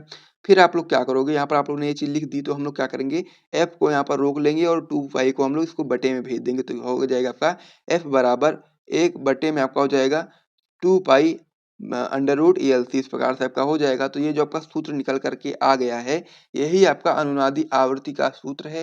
तो इसे आप लोगों ने बहुत ही आसानी तरीके से समझ लिया होगा कैसे आपको निकालना है। बहुत ही सिंपल है, कोई इसमें कुछ करना नहीं है। सबसे पहले आपको इसमें ये चीज़ पता होना चाहिए कि इसमें जो प्रेरण प्रतिघात होता है तथा धारतीय प्रतिघात जो होते हैं वो आपस में बराबर होते हैं। तो उस स्थिति में जो आपकी आवृत्ति होती है वही आपकी अनुनादी आवृत्ति कहलाती है, यानी कि एक्स एल बराबर आपका एक्स सी होगा। उसके यहाँ पे एक्स एल का मान आपका होता है ओमेगा एल, एक्स सी का मान होता है 1 बटे में ओमेगा सी। तो ये चीज़ आप लोग यहाँ पर दोनों जगह पर लिख दोगे। फिर आप लोग क्या करोगे, एल को इसको बटे में ले आओगे और ओमेगा इधर आ जाएगा तो आपका स्क्वायर हो जाएगा। तो ओमेगा स्क्वायर बराबर हो जाएगा 1 बटे में आपका एल सी हो जाएगा।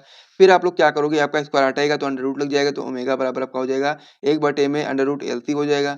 फिर आप लोगों ने ओमेगा की जगह पर 2 पाई एफ लिख दिया है, तो ये चीज़ आप यहाँ पर कर दोगे। 2 पाई एफ बराबर आपका हो जाएगा 1 बटे में अंडर रूट एल सी हो जाएगा। उसके बाद फिर आप क्या करोगे, एफ यहाँ पर रो करके 2 पाई को बटे में भेज दोगे, तो फिर हो जाएगा आपका एफ बराबर अपान में 1 अपान में हो जाएगा 2 pi under root L C. तो यही आपका जो सूत्र होता है, आपका अनुनादी आवृत्ति का सूत्र होता है। तो ये क्वेश्चन भी आपका पूर्ण से कंप्लीट हो गया, जिसे भी आप लोग अपनी कॉपी में नोट कर लीजिए। आइए देखते हैं। तो इसमें आपका क्वेश्चन हो जाता है कि किसी प्रिज्म के पदार्थ के अपवर्तनांक का सूत्र अल्पतम विचलन कोण एवं प्रिज्म कोण के पदों में व्यक्त कीजिए। बहुत ही महत्वपूर्ण क्वेश्चन है आपकी बोर्ड परीक्षा में 2014 में, 16 में, 17 में, 22 में, 23 में, यानी कि बोर्ड परीक्षा में 5 बार क्वेश्चन आया हुआ है। हम लोगों को किसी प्रिज्म के पदार्थ के जो अपवर्तनांक का जो सूत्र होता है उसको हम लोग को अल्पतम विचलन कोण एवं प्रिज्म कोण के पदों में व्यक्त करना है। वेरी इंपॉर्टेंट क्वेश्चन होता है। इसका उत्तर किस प्रकार से आप लोग बताओगे, सूत्र आपको पता होना चाहिए, तभी आप लोग इसका उत्तर बता पाओगे। सूत्र लिखोगे आप लोग कि प्रिज्म के पदार्थ के अपवर्तनांक का सूत्र बराबर आपका होता है एन, एन बराबर आपका होता है sine A plus del M by 2 बटे में आपका हो जाएगा साइन ए बाई 2। तो ये आपका हो जाता है सूत्र प्रिज्म के पदार्थ के अपवर्तनांक का सूत्र, जहां पर जो आपका ए होता है, ए आपका यहाँ पर आप लोग देखेंगे तो ए आपका होता है प्रिज्म कोण, डेल एम आपका होता है न्यूनतम विचलन कोण, और साथ ही में जो आपका एन होता है ये आपका अपवर्तनांक होता है। तो इस प्रकार से आपको ये सारी चीजें पता होनी चाहिए। तो इस प्रकार से जो आपका पहला क्वेश्चन इसमें था वो आपका कंप्लीट हो चुका है। फिर हम लोग अगले क्वेश्चन की ओर बढ़ते हैं, इसे आप लोग अपनी कॉपी में जल्दी से नोट कर लीजिए। वेरी इंपॉर्टेंट क्वेश्चन है, आपके बोर्ड परीक्षा में आ सकता है। तो इसीलिए आपको इस सूत्र को भी याद रखना है कि पदार्थ के अपवर्तनांक, कि प्रिज्म के पदार्थ के अपवर्तनांक का जो सूत्र होता है किस प्रकार से होता है उसे आपको याद रखना है। तो चलिए अब हम लोग अपने अगले क्वेश्चन की ओर बढ़ते हैं। में हमारा अगला क्वेश्चन हो जाता है कि किसी पतले प्रिज्म द्वारा उत्पन्न न्यूनतम विचलन कोण तथा कोणीय विक्षेपण के लिए सूत्र लिखिए। इंपॉर्टेंट क्वेश्चन है, 2 बार आपकी बोर्ड परीक्षा में आया हुआ भी है, 2015 में, 2017 में। तो इसमें हम लोग को किसी पतले प्रिज्म द्वारा उत्पन्न जो आपके न्यूनतम विचलन कोण है और तथा कोणीय विक्षेपण के लिए सूत्र ज्ञात करना है, सूत्र बताना है हम लोग को। तो यहाँ पर 2 सूत्र हम लोग को बताने हैं। सबसे पहले हम लोग को न्यूनतम विचलन कोण का सूत्र बताना है। तो आप लोग बता सकते हो कि न्यूनतम विचलन कोण बराबर आपका होता है डेल एम बराबर क्या होता है n माइनस 1 टू ए हो जाएगा, इस प्रकार से आपका हो जाता है। ठीक है, ये आपका होता है न्यूनतम विचलन कोण का सूत्र। जो न्यूनतम विचलन कोण होता है उसको हम डेल एम से प्रदर्शित करते हैं। जहां पर आप लोग बता सकते हो कि जो आपका ए है, ए आपका प्रिज्म कोण है और एन आपका है प्रिज्म के पदार्थ का अपवर्तनांक। तो इस प्रकार से जो न्यूनतम विचलन कोण होता है उसका सूत्र किस प्रकार से होता है मैंने आपको समझा दिया है।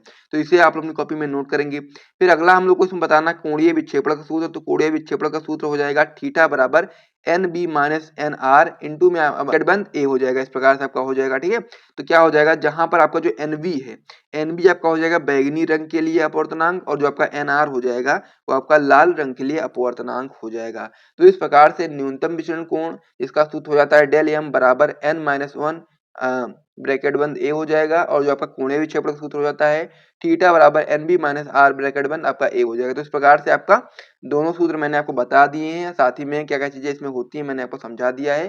तो इसे भी आप अपनी कॉपी में नोट कर लीजिए। फिर हम लोग अगले क्वेश्चन की ओर बढ़ते हैं। अगला जो हमारा क्वेश्चन हो जाता है, ये भी आपका महत्वपूर्ण क्वेश्चन होता है, जो कि आपका हो जाता है कि क्रांतिक कोण की परिभाषा दीजिए। 2007 में, 13 में, 17 में 3 बार आपकी बोर्ड परीक्षा में क्वेश्चन आया हुआ है।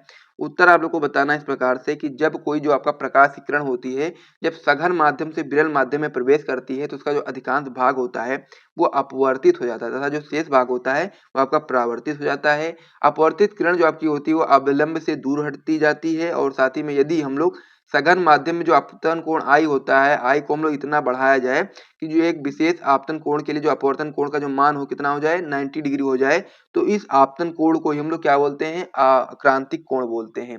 इस प्रकार से आपको यहाँ पर याद रखना है। अब इसको आगे आप लोग बहुत ही छोटे वे में बताना चाहते हो तो बता सकते हो कि अतः क्रांतिक कोण, इस प्रकार से बता सकते हो आप लोग कि अतः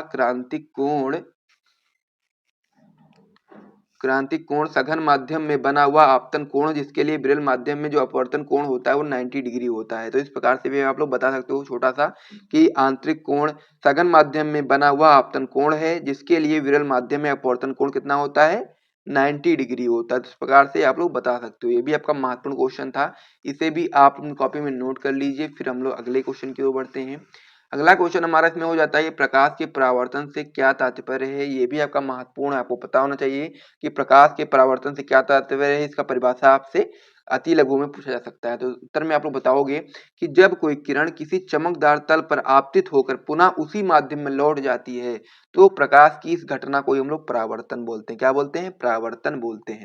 एक बार मैं फिर से रिपीट करता हूँ कि जब आपकी कोई किरण होगी प्रकाश की, जब किसी चमकदार तल पर गिरेगी तो फिर आपतित होकर पुनः उसी माध्यम में लौट जाएगी, तो इस क्रिया को, प्रकाश की यह जो घटना होती है इसको हम लोग परावर्तन बोलते हैं। इस प्रकार से ये क्वेश्चन भी आपका कंप्लीट हो गया। फिर हम लोग अब अगले क्वेश्चन की ओर बढ़ते हैं। अगला क्वेश्चन हमारा इसमें हो जाता है कि लेंस के प्रकाशिक केंद्र को परिभाषित कीजिए। 2023 में आपके बोर्ड परीक्षा में क्वेश्चन आया हुआ है। आपको पता होना चाहिए कि प्रकाशिक केंद्र क्या होता है। उत्तर में आप लोग बताओगे कि प्रकाशिक केंद्र लेंस के मुख्य अक्ष पर स्थित वह बिंदु जिससे होकर जाने वाली जो प्रकाश की किरण होती है वो आपके अपवर्तन के पश्चात बिना विसरित हुए सीधे निकल जाती है, उसको ही हम लोग प्रकाशिक केंद्र बोलते हैं, लेंस का प्रकाशिक केंद्र बोलते हैं। तो इस प्रकार से ये वाला जो क्वेश्चन था इसका भी आंसर आपका कंप्लीट हो गया है। इसे भी आप अपनी कॉपी में नोट कर लीजिए। साथ ही में यदि आपको वीडियो पसंद आ रहा है तो वीडियो को लाइक कर दीजिए। फिर हम लोग अगले क्वेश्चन की ओर बढ़ते हैं। सारे प्रश्न जो आपको यहाँ पर करवाए जा रहे हैं सभी आपके वेरी वेरी इंपॉर्टेंट क्वेश्चन हैं, जिनकी भी संभावना है आपके बोर्ड परीक्षा 2024 में आने की, उन्हीं प्रश्नों को यहाँ पर करवाया जा रहा है। अब हमारा इसमें अगला क्वेश्चन हो जाता है कि एकल गोलीय पृष्ठ पर प्रकाश के अपवर्तन का सूत्र लिखिए। वेरी इंपॉर्टेंट क्वेश्चन ये भी आपका है। 4 बार आपकी बोर्ड परीक्षा में आया हुआ है, 2005 में, 7 में, 10 में और 22 में। 4 बार आपके बोर्ड परीक्षा में आया हुआ है, तो आपको पता होना चाहिए कि एकल गोलीय पृष्ठ पर जो प्रकाश के अपवर्तन का जो सूत्र होता है वो क्या होता है। तो चलिए हम लोग इसका उत्तर देख लेते हैं। तो उत्तर में आप लोग सबसे पहले बताओगे कि एकल गोलीय पृष्ठ पर प्रकाश के अपवर्तन का जो सूत्र होता है वो निम्न होता है। ब्रैकेट में आप लोग बता सकते हो कि n अपान में b माइनस आपका हो जाएगा 1 अपान में u बराबर आपका हो जाएगा n माइनस 1 अपान में आपका r। इस प्रकार से आपका सूत्र हो जाता है एकल गोलीय पृष्ठ पर प्रकाश के अपवर्तन का सूत्र। इस प्रकार से आपका हो जाता है n अपान में b माइनस में 1 अपान में u बराबर में आपका हो जाएगा n माइनस 1 अपान में r। इस प्रकार से आपका सूत्र हो जाता है। जहां पर यदि हम लोग बात करेंगे तो जो आपका u होता है, u आपका पृष्ठ से वस्तु की दूरी होता है, b आपका पृष्ठ से प्रतिबिंब की दूरी होता है, r आपका पृष्ठ की वक्रता त्रिज्या होती है और साथ ही में जो आपका n दिया गया है, n आपका है पृष्ठ द्वारा पृथक पहले माध्यम के सापेक्ष दूसरे माध्यम का अपवर्तनांक। तो इस प्रकार से ये वाला जो क्वेश्चन था ये भी आपका पूर्ण रूप से कंप्लीट हो गया है। तो एक बार इसे सब लोग अपनी कॉपी में नोट कर लो जल्दी से, और साथ ही में इन सारे प्रश्नों को आज के आज ही तैयार कर लो।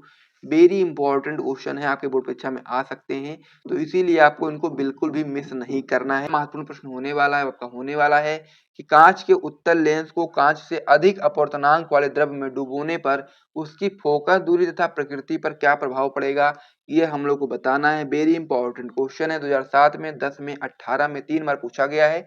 महत्वपूर्ण है, आपको पता होना चाहिए जो आपका कांच का जो उत्तल लेंस होता है उसको जब हम लोग कांच से अधिक अपवर्तनांक वाले द्रव्य में डुबोएंगे तो फिर जो आप कह सकते हैं कि जो फोकस दूरी होगी कैसी हो जाएगी, साथ में प्रकृति पर क्या प्रभाव पड़ेगा, इसका आंसर आपको बताना है। तो आप बता सकते हैं कि जब हम लोग कांच के उत्तल लेंस को कांच से अधिक अपवर्तनांक वाले द्रव्य में डुबोते हैं तो उसकी फोकस दूरी बढ़ जाएगी तथा प्रकृति भी बदल जाएगी। अतः जो आपका उत्तल लेंस होगा वो आपका अवतल लेंस की भांति कार्य करने लगेगा, यानी ये करेगा। तो इस प्रकार से आपको समझ गए होंगे इसका उत्तर किस प्रकार से आपको बताना है। अति लघु उत्तरीय प्रश्न का ये क्वेश्चन है, तो इसलिए आपको इतना ही लिखना है, ज्यादा लिखने की आवश्यकता नहीं है। तो जल्दी से आप इस क्वेश्चन को नोट कर लीजिए, फिर हम लोग अगले क्वेश्चन की ओर बढ़ते हैं। अब हमारा इसमें अगला क्वेश्चन हो जाता है, किसी लेंस के लिए न्यूटन का सूत्र लिखिए तथा प्रतीकों के अर्थ बताइए। 2013 में, 14 में, 17 में 3 बार आपकी बोर्ड परीक्षा में क्वेश्चन आया हुआ है। आपको पता होना चाहिए किसी लेंस के लिए न्यूटन का हम लोग को सूत्र लिखना है, साथ ही में प्रतीकों के अर्थ भी हम लोग को यहाँ पर बताना है। तो उत्तर में हम लोग बता सकते हैं कि लेंस की फोकस दूरी के लिए न्यूटन का जो सूत्र होता है आपका हो जाता है एक्स एक्स डैश बराबर आपका होता है एफ एफ डैश। इस प्रकार से आपका हो जाता है। यहाँ पर जो आपका एक्स डैश होता है वो आपका लेंस के प्रथम फोकस से वस्तु की दूरी होती है। जो आपका एक्स होता है वो लेंस के द्वितीय फोकस से वस्तु की दूरी होती है। और जो आपका एफ हुआ एफ डैश होता है आपका लेंस की प्रथम व द्वितीय फोकस दूरी होती है। तो इस प्रकार से ये क्वेश्चन भी कंप्लीट हो गया है, बहुत ही सिंपल से इसका आंसर है। तो आप लोग जितना आप समझ में आता है समझ लीजिए, अगर कोई भी दिक्कत होती है तो आप लोग कमेंट करके बता सकते हैं। और साथ ही में आप लोग सारे प्रश्नों को याद कर लीजिए, अपनी कॉपी में नोट कर लीजिए। सारे प्रश्न यहाँ पर जो भी करवाए जा रहे हैं सभी आपके बोर्ड एग्जाम के दृष्टिकोण से महत्वपूर्ण प्रश्न है। अगला प्रश्न हमारा इसमें हो जाता है, किसी लेंस की फोकस दूरी किन किन बातों पर निर्भर करती है। इंपॉर्टेंट क्वेश्चन है, 2010 में, 12 में 2 बार पूछा गया है। तो हम लोग को बताना है कि जो आपका किसी लेंस की जो फोकस दूरी होती है वो किन बातों पर निर्भर करती है। सबसे पहले आप लोग इसका सूत्र बताओगे कि पतले लेंस के लिए अपवर्तन का जो सूत्र होता है वो आपका हो जाता है 1/f बराबर आपका हो जाता है n-1। ठीक है, इस प्रकार से आपका होगा ब्रैकेट बंद। फिर आपका हो जाएगा ब्रैकेट में 1/r1 माइनस आपका हो जाएगा 1/r2। इस प्रकार से आपका एक सूत्र हो जाता है। तो जो लेंस की फोकस दूरी होती है वो लेंस के पृष्ठों की वक्रता त्रिज्या, यानी कि ये चीज जो आपकी होती है कि लेंस के पृष्ठों की जो वक्रता त्रिज्याएं होती हैं तथा लेंस के पदार्थ के अपवर्तनांक तथा प्रकाश के रंग पर भी निर्भर करती है। ये चीज आपको यहाँ पर याद रखना है कि जो लेंस की फोकस दूरी होती है वो लेंस के पृष्ठों की वक्रता त्रिज्याओं तथा लेंस के पदार्थ के अपवर्तनांक तथा प्रकाश के रंग पर निर्भर करती है। तो इस प्रकार से ये वाला क्वेश्चन भी कंप्लीट हो गया है। तो इसे भी आप अपनी कॉपी में नोट कर लीजिए, फिर हम लोग अगले क्वेश्चन की ओर बढ़ेंगे, यानी कि अगले पेज पर। और यहाँ से आपको वीडियो पसंद आया तो वीडियो को लाइक कर दीजिए, साथ ही में हमारे YouTube channel dream light education channel को सब्सक्राइब भी कर दीजिए। फिर हम लोग अगले पेज पर बढ़ते हैं। साथ ही में यदि आपको इस प्रकार से इंपॉर्टेंट क्वेश्चन आंसर वगैरह का पीडीएफ वगैरह चाहिए तो आप लोग हमारा टॉपर ग्रुप ज्वाइन कर सकते हैं। एक सब्जेक्ट का प्राइस मात्र 100 रुपये रखा गया है। नंबर हमारा आपको डिस्क्रिप्शन बॉक्स में मिल जाएगा, निकाल करके आप लोग आराम से मैसेज करके पूरी जानकारी प्राप्त कर सकते हो। अगला क्वेश्चन हमारा इसमें दिया गया कि तरंगार्ग को परिभाषित कीजिए। 2018 में क्वेश्चन आपके परीक्षा में आया हुआ है। तरंगार्ग क्या होता है हम लोग को बताना है। तो उत्तर आप लोग सबसे पहले लगाओगे, फिर आप लोग लिखना स्टार्ट करोगे। किसी माध्यम में समान कला की स्थिति में रहने वाले कणों को स्पर्श करने वाली जो काल्पनिक सतह होती है उसको हम लोग तरंगार्ग बोलते हैं। तो इसलिए एक बार मैं फिर से रिपीट करता हूँ, आप लोग एक बार फिर से ध्यान से सुनिएगा। किसी माध्यम में जो समान कला की स्थिति में रहने वाले कणों को जो स्पर्श करने वाली जो काल्पनिक सतह होती है उसको हम लोग तरंगार्ग बोलते हैं। तो इस प्रकार से वाला क्वेश्चन भी आपका हो जाता है, इसे भी आप लोग कॉपी में नोट कर लो। फिर हम लोग अगले क्वेश्चन की ओर बढ़ेंगे। और जो आपका अगला क्वेश्चन हो जाता है आपका बहुत ज्यादा महत्वपूर्ण क्वेश्चन हो जाता है। आपके लगभग हर साल बोर्ड परीक्षा में क्वेश्चन आता है। क्वेश्चन आपका होता है कला संबंध स्रोतों से आप क्या समझते हैं। वेरी इंपॉर्टेंट क्वेश्चन होता है ये। 2006 में, 7 में, 10 में, 16 में, 19 में, 22 में, यानी कि आपकी बोर्ड परीक्षा में क्वेश्चन 6 बार पूछा गया है। महत्वपूर्ण है, 2024 में भी आ सकता है। तो इसीलिए आपको उसको अच्छे तरीके से समझना पड़ेगा। सबसे पहले आप लोग उत्तर लगाओगे, फिर लिखना स्टार्ट करोगे कि ऐसे स्रोत जिनके बीच कलांतर समय के साथ नियत रहता है कला संबंध स्रोत कहलाते हैं। बहुत ही सिंपल सा है इसकी परिभाषा कि कला संबंध स्रोत क्या होता है। तो आप लोग बताओगे कि ऐसे स्रोत जिनके बीच जो कलांतर जो आपका होता है कलांतर समय के साथ नियत रहे तो उसे हम लोग कला संबंध स्रोत बोलते हैं। और दो कला संबंध स्रोतों में से स्थायी व्यतिकरण प्राप्त किया जा सकता है। यह चीज आपको यहाँ पे याद रखना है कि ऐसे स्रोत जिनके बीच कलांतर समय के साथ नियत रहता है कला संबंध स्रोत कहलाते हैं। और दो कला संबंध स्रोतों से स्थायी व्यतिकरण प्राप्त किया जाता है। तो इस प्रकार से ये वाला क्वेश्चन बहुत महत्वपूर्ण था। इसे आप अपनी कॉपी में अच्छे तरीके से नोट कर लो और अभी के अभी तैयार कर लो। इसको आप लोग बिल्कुल भी मिस नहीं कर सकते हो क्योंकि ये क्वेश्चन आपकी बोर्ड परीक्षा में बिल्कुल 100% आ सकता है। फिर हम लोग अगले क्वेश्चन की ओर बढ़ते हैं। अगला क्वेश्चन हमारा इसमें हो जाता है कि उन घटनाओं का उल्लेख कीजिए जिनसे प्रकाश के तरंग प्रकृति की पुष्टि होती है। हम लोग को बताना है उन घटनाओं के बारे में जिनसे प्रकाश के तरंग प्रकृति की पुष्टि होती है। 2011 में, 17 में 2 बार आपके बोर्ड परीक्षा में क्वेश्चन आया हुआ है। तो आप लोग बता सकते हैं कि जो आपका व्यतिकरण होता है तथा ध्रुवण होता है, उन घटनाओं से ही आपका प्रकाश के तरंग की प्रकृति की पुष्टि होती है। तो इसलिए आप लोग इस वाले जो आपका आंसर होता है इसको आप लोग नोट करेंगे, व्यतिकरण तथा ध्रुवण। फिर हम लोग अगले क्वेश्चन की ओर बढ़ेंगे। अगला क्वेश्चन हमारा इसमें हो जाता है कि प्रकाश के ध्रुवण घटना से प्रकाश तरंगों की किस विशेष प्रकृति का प्रमाण मिलता है। 2012 में, 2013 में 2 बार आपकी बोर्ड परीक्षा में क्वेश्चन आया हुआ है। हम लोग को बताना ये है कि प्रकाश का जो ध्रुवण घटना होती है उससे प्रकाश तरंगों की किस विशेष प्रकृति का प्रमाण मिलता है, ये चीज हमको बताना है। तो आप लोग बता सकते हैं उत्तर में कि प्रकाश का जो ध्रुवण होता है प्रकाश तरंगों की अनुप्रस्थ प्रवृत्ति की पुष्टि करता है, यानी कि प्रकाश का जो ध्रुवण होता है वो आपका प्रकाश तरंगों की अनुप्रस्थ प्रवृत्ति की पुष्टि करता है। तो इस प्रकार से ये वाला क्वेश्चन भी कंप्लीट हो जाता है। तो इसे भी आप लोग अपनी कॉपी में जल्दी से नोट करो, फिर हम लोग अगले क्वेश्चन की ओर बढ़ते हैं। अगला क्वेश्चन हमारा इसमें हो जाता है कि प्रकाश में विवर्तन के लिए आवश्यक शर्त है। ये भी आपका एक इम्पोर्टेंट क्वेश्चन है कि प्रकाश में जो विवर्तन होता है के लिए आवश्यक शर्त क्या है। इम्पोर्टेंट क्वेश्चन है, तो इसका उत्तर किस प्रकार से हो जाता है आइए देख लेते हैं। तो उत्तर में आप लोग बताओगे कि प्रकाश में विवर्तन के लिए अवरोध का जो आकार होता है वो प्रकाश की तरंगदैर्घ्य की कोटि का होना चाहिए। कैसा होना चाहिए? जो प्रकाश की विवर्तन में जो आपका अवरोध का जो आकार होता है वो आपका प्रकाश की तरंगदैर्घ्य की कोटि का होना चाहिए। तो यही आपका प्रकाश में विवर्तन के लिए आवश्यक शर्त है। तो इसे भी आप लोग अपनी कॉपी में जल्दी से नोट कर लीजिए। कहता है कि देहली आवृत्ति से आप क्या समझते हैं। ये क्वेश्चन आपकी बोर्ड परीक्षा के लिए इतना ज्यादा महत्वपूर्ण है, मुझे बताने की आवश्यकता नहीं है। यहाँ पर आप लोग देख सकते हैं कि आपकी बोर्ड परीक्षा में क्वेश्चन कितनी बार पूछा गया है। 2005 में, 7 में, 11 में, 13 में, 14 में, 17 में, 19 में, 23 में कई बार लगातार क्वेश्चन पूछा जा रहा है। तो इसीलिए आप लोग जान सकते हो कि जब ये क्वेश्चन आपकी बोर्ड परीक्षा में हर साल आ रहा है तो फिर ये कितना ज्यादा महत्वपूर्ण है और ये 2024 में भी आ सकता है। तो इसीलिए आपको इसको अच्छे से तैयार कर लेना है।